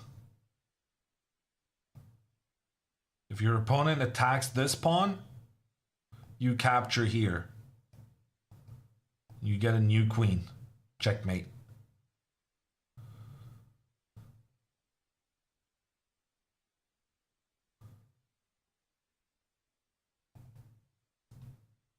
Pawn to b5 is also bad because then you can just immediately target it with your bishop. So it's bad in multiple ways.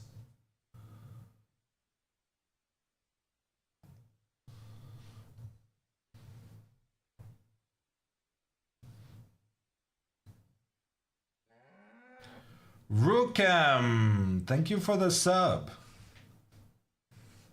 What's the best move for black? Check. Attack. Check. Attack. Check. Attack. You get the idea.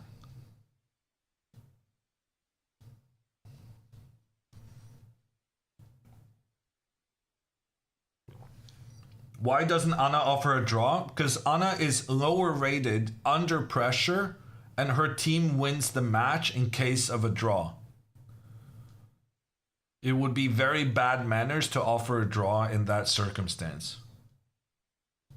It's her opponent's choice if she wants to give up fighting for the win for her team.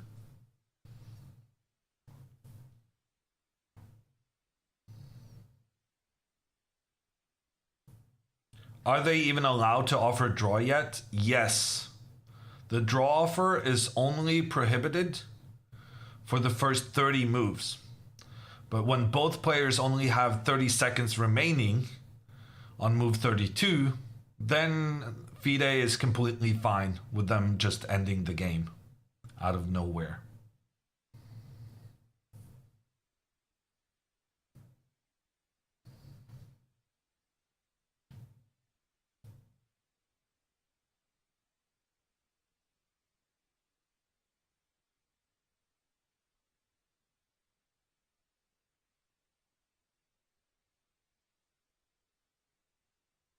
Why is it prohibited for the first 30 moves?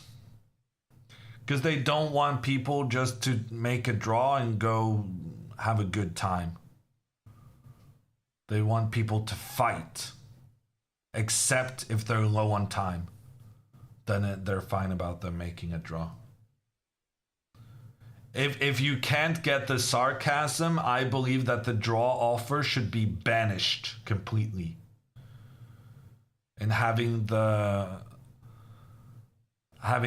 slight banishment of the draw offer just doesn't make any logical sense. Either you allow it or you don't allow it, in my opinion. Okay, the draw is happening. Well done, Anna. Anna's opponent realizes there's no way forward. The knight moves forward, check on the king. The king retreats.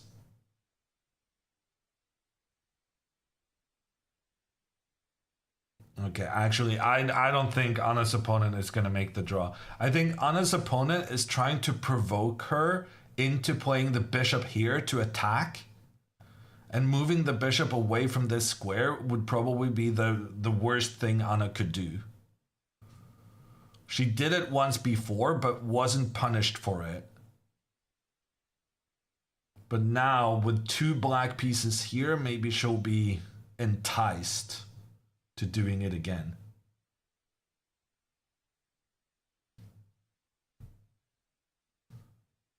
Arbiter ready to pounce. She knows what's up.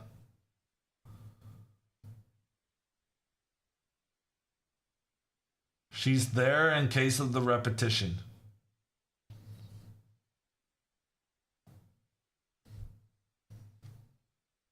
Okay, the knight returns. Move! Why are you writing down?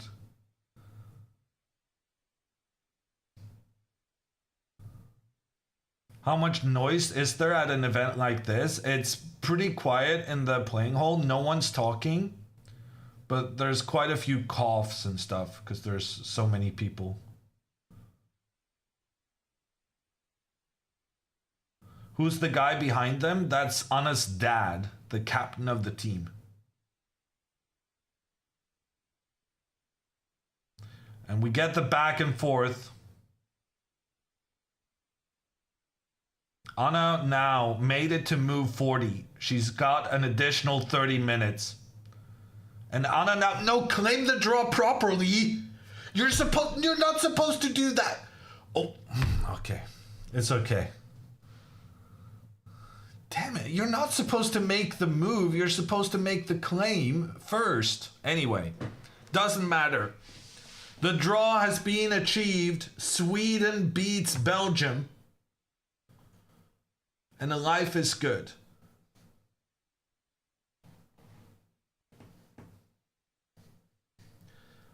Technically there, Anna's opponent could have continued even though it was 3 times the same position because Anna didn't stop the clock and claim the draw. You can only claim a draw on your move, but after she made her move, she forfeits that option. She had it under control anyway, but formally, you're supposed to be, well, maybe that's not how it works in the women's section, but let's just say the boys don't mess around with the formalities. They are a bit more unnice, I think is the polite way of putting it. This was technically a draw by agreement then? Yes. Correct, Cosmo. A chatter understanding nuance. Farge coming in with the 5 gifted. Thank you so much. A reminder to everyone that the final round starts 4 hours earlier than today. The final round is at 11 a.m. local time in Budapest. That's 5 a.m. Eastern, 2 a.m. Pacific. Normal time Australia. Maybe.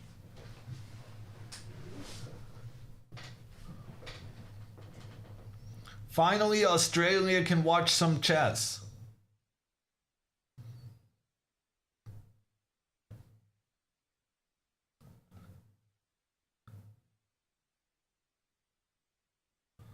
Was the handshake better this time? I didn't notice the handshake, Cyber Glitch, so I assume it was pretty good. I was busy complaining about other things. I didn't like the way she enforced the rules of the game. Inna, let's stop by Inna's game, just quickly. Inna is okay. Inna is okay suddenly in her game. Both players have only 1 minute remaining. Oh, and I forgot to update the score. Look away, English speakers. Your first and only warning. The commas remain in effect.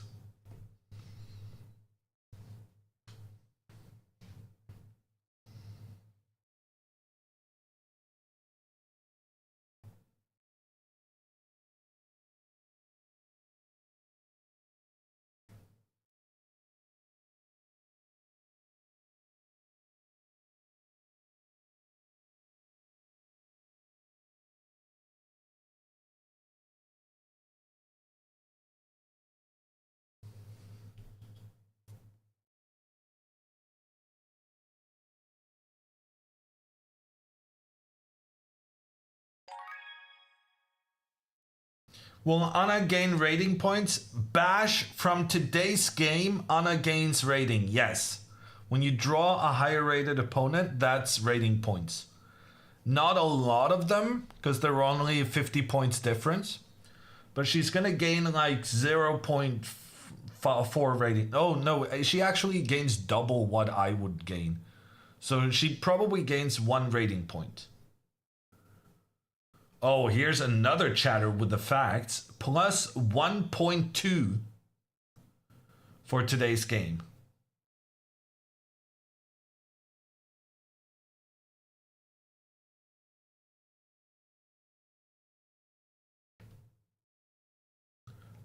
In the meantime, Ina is in trouble.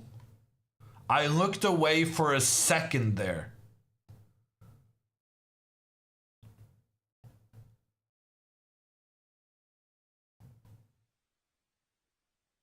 And now she's okay again?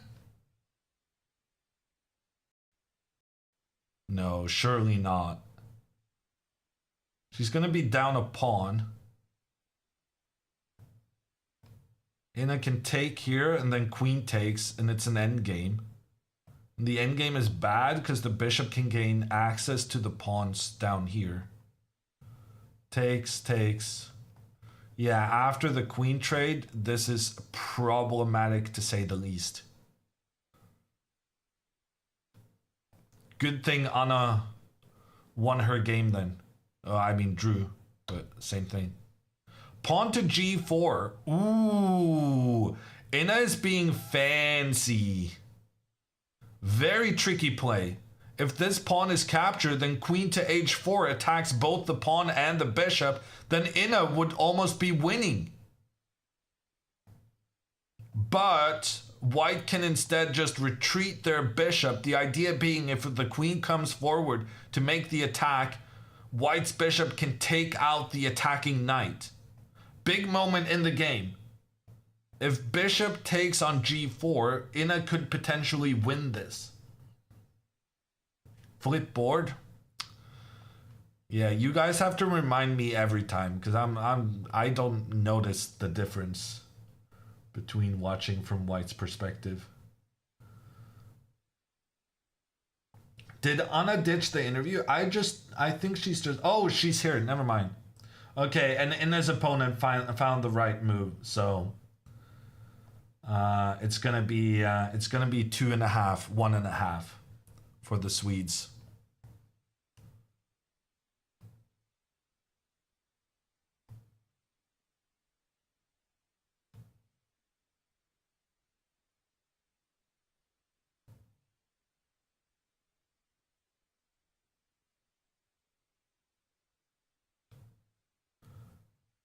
Hold on.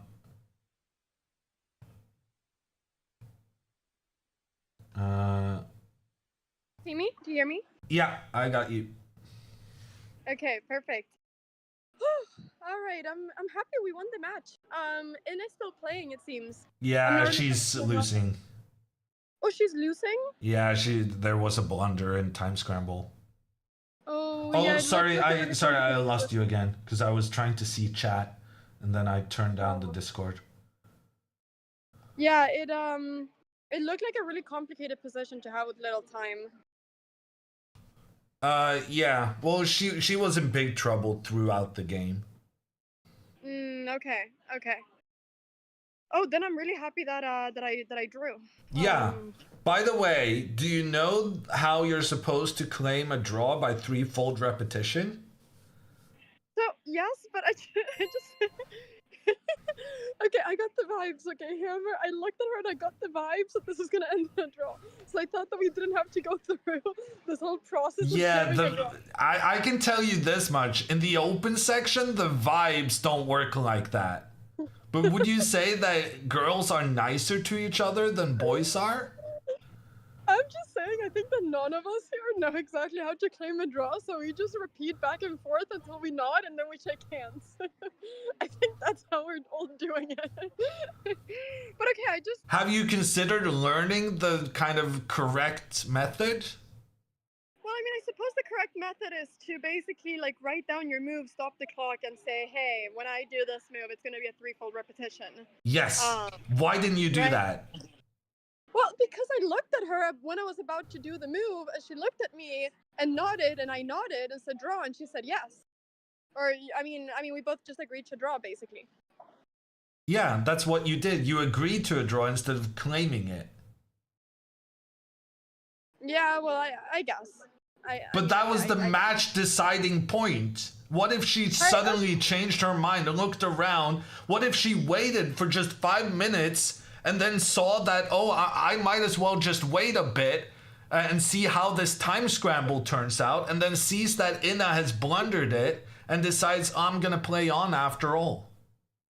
Okay, yeah, I mean, I knew that possibility could happen. That's why I was considering claiming a draw. But when I looked at her, the vibes were telling me we're gonna make it. But yeah, you're right, Hammer. I should probably. Did your dad talk to you about this? No, I mean, okay. We haven't. But he understands the vibes, is what you're saying. But is that the biggest criticism of the whole game, or is that it is the biggest by far, yeah. Okay, good. So it's just my draw situation that's the biggest. Okay, more than the game.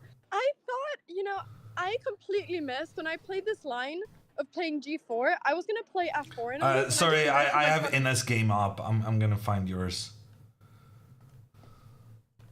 Okay, yeah, you played G4. That was not clever.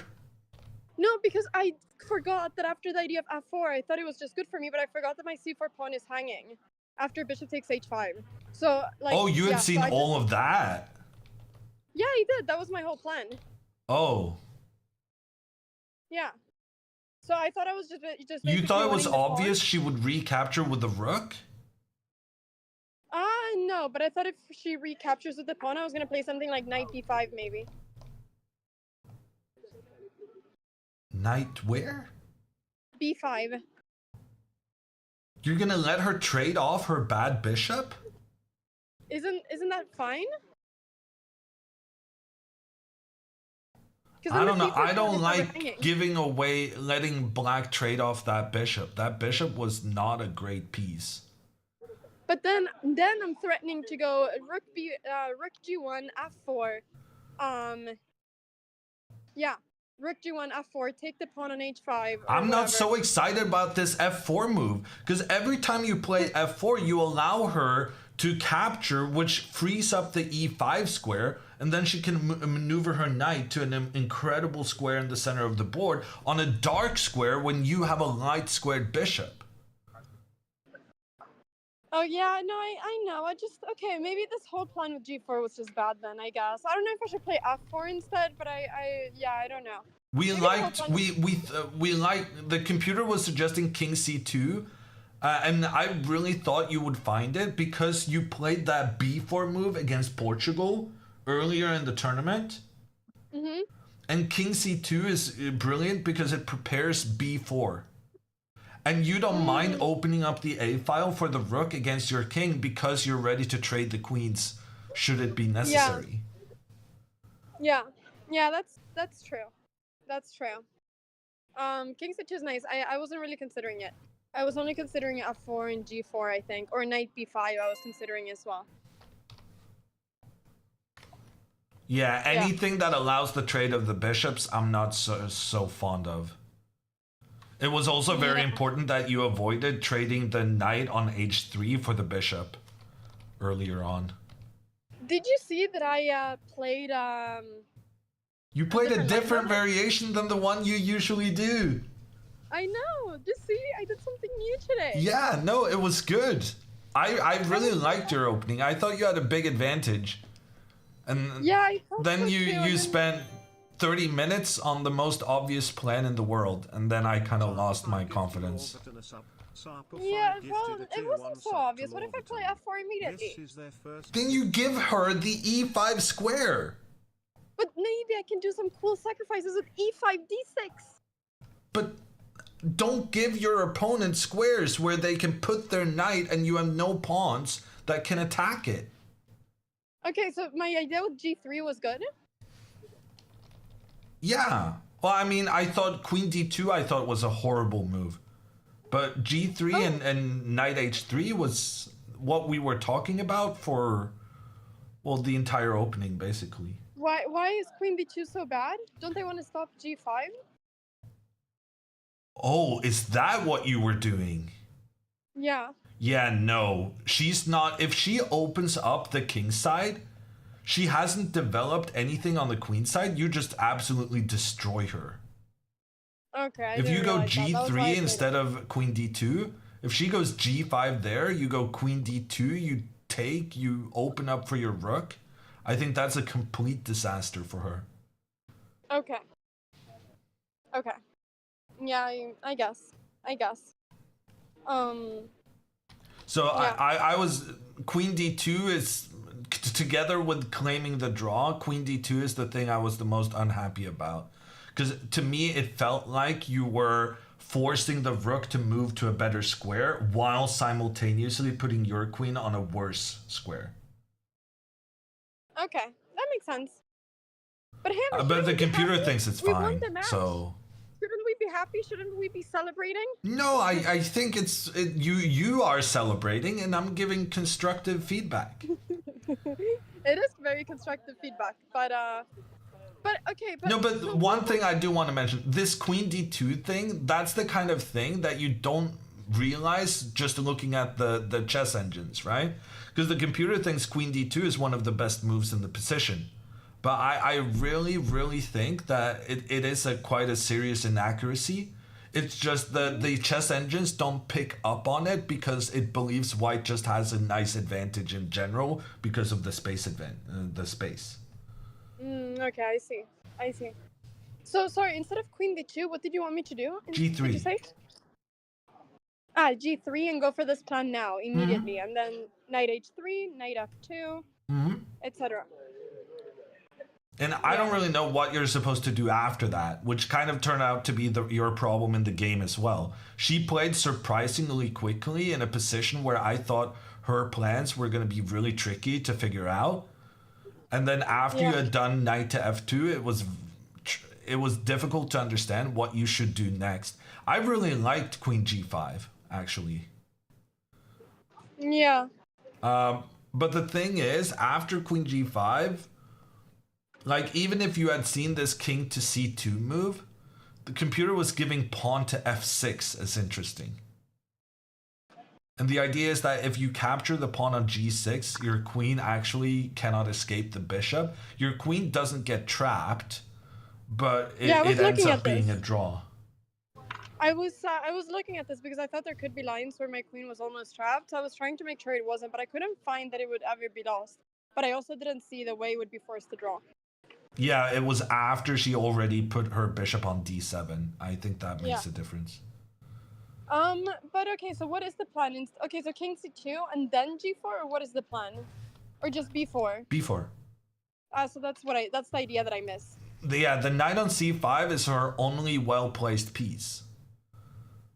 So if you can kick that one, I think that would be a major accomplishment. And you don't mind the end games if you can then also grab the initiative on the queen side. You mind the Yeah. end games if they lead to her taking control of the king side, but you don't mind it if you've gotten a head start on the queen side. How was the endgame? Was I just worse? Or was it fine for me? It was. I mean, you were definitely worse, but you were never terrible. It was really strange. She should have played f6 at some point. That would have been tricky. There was an endgame. The computer believed that you had to go into an endgame where you were down a pawn. Yeah, I saw this f6 line. It was at a certain point, right?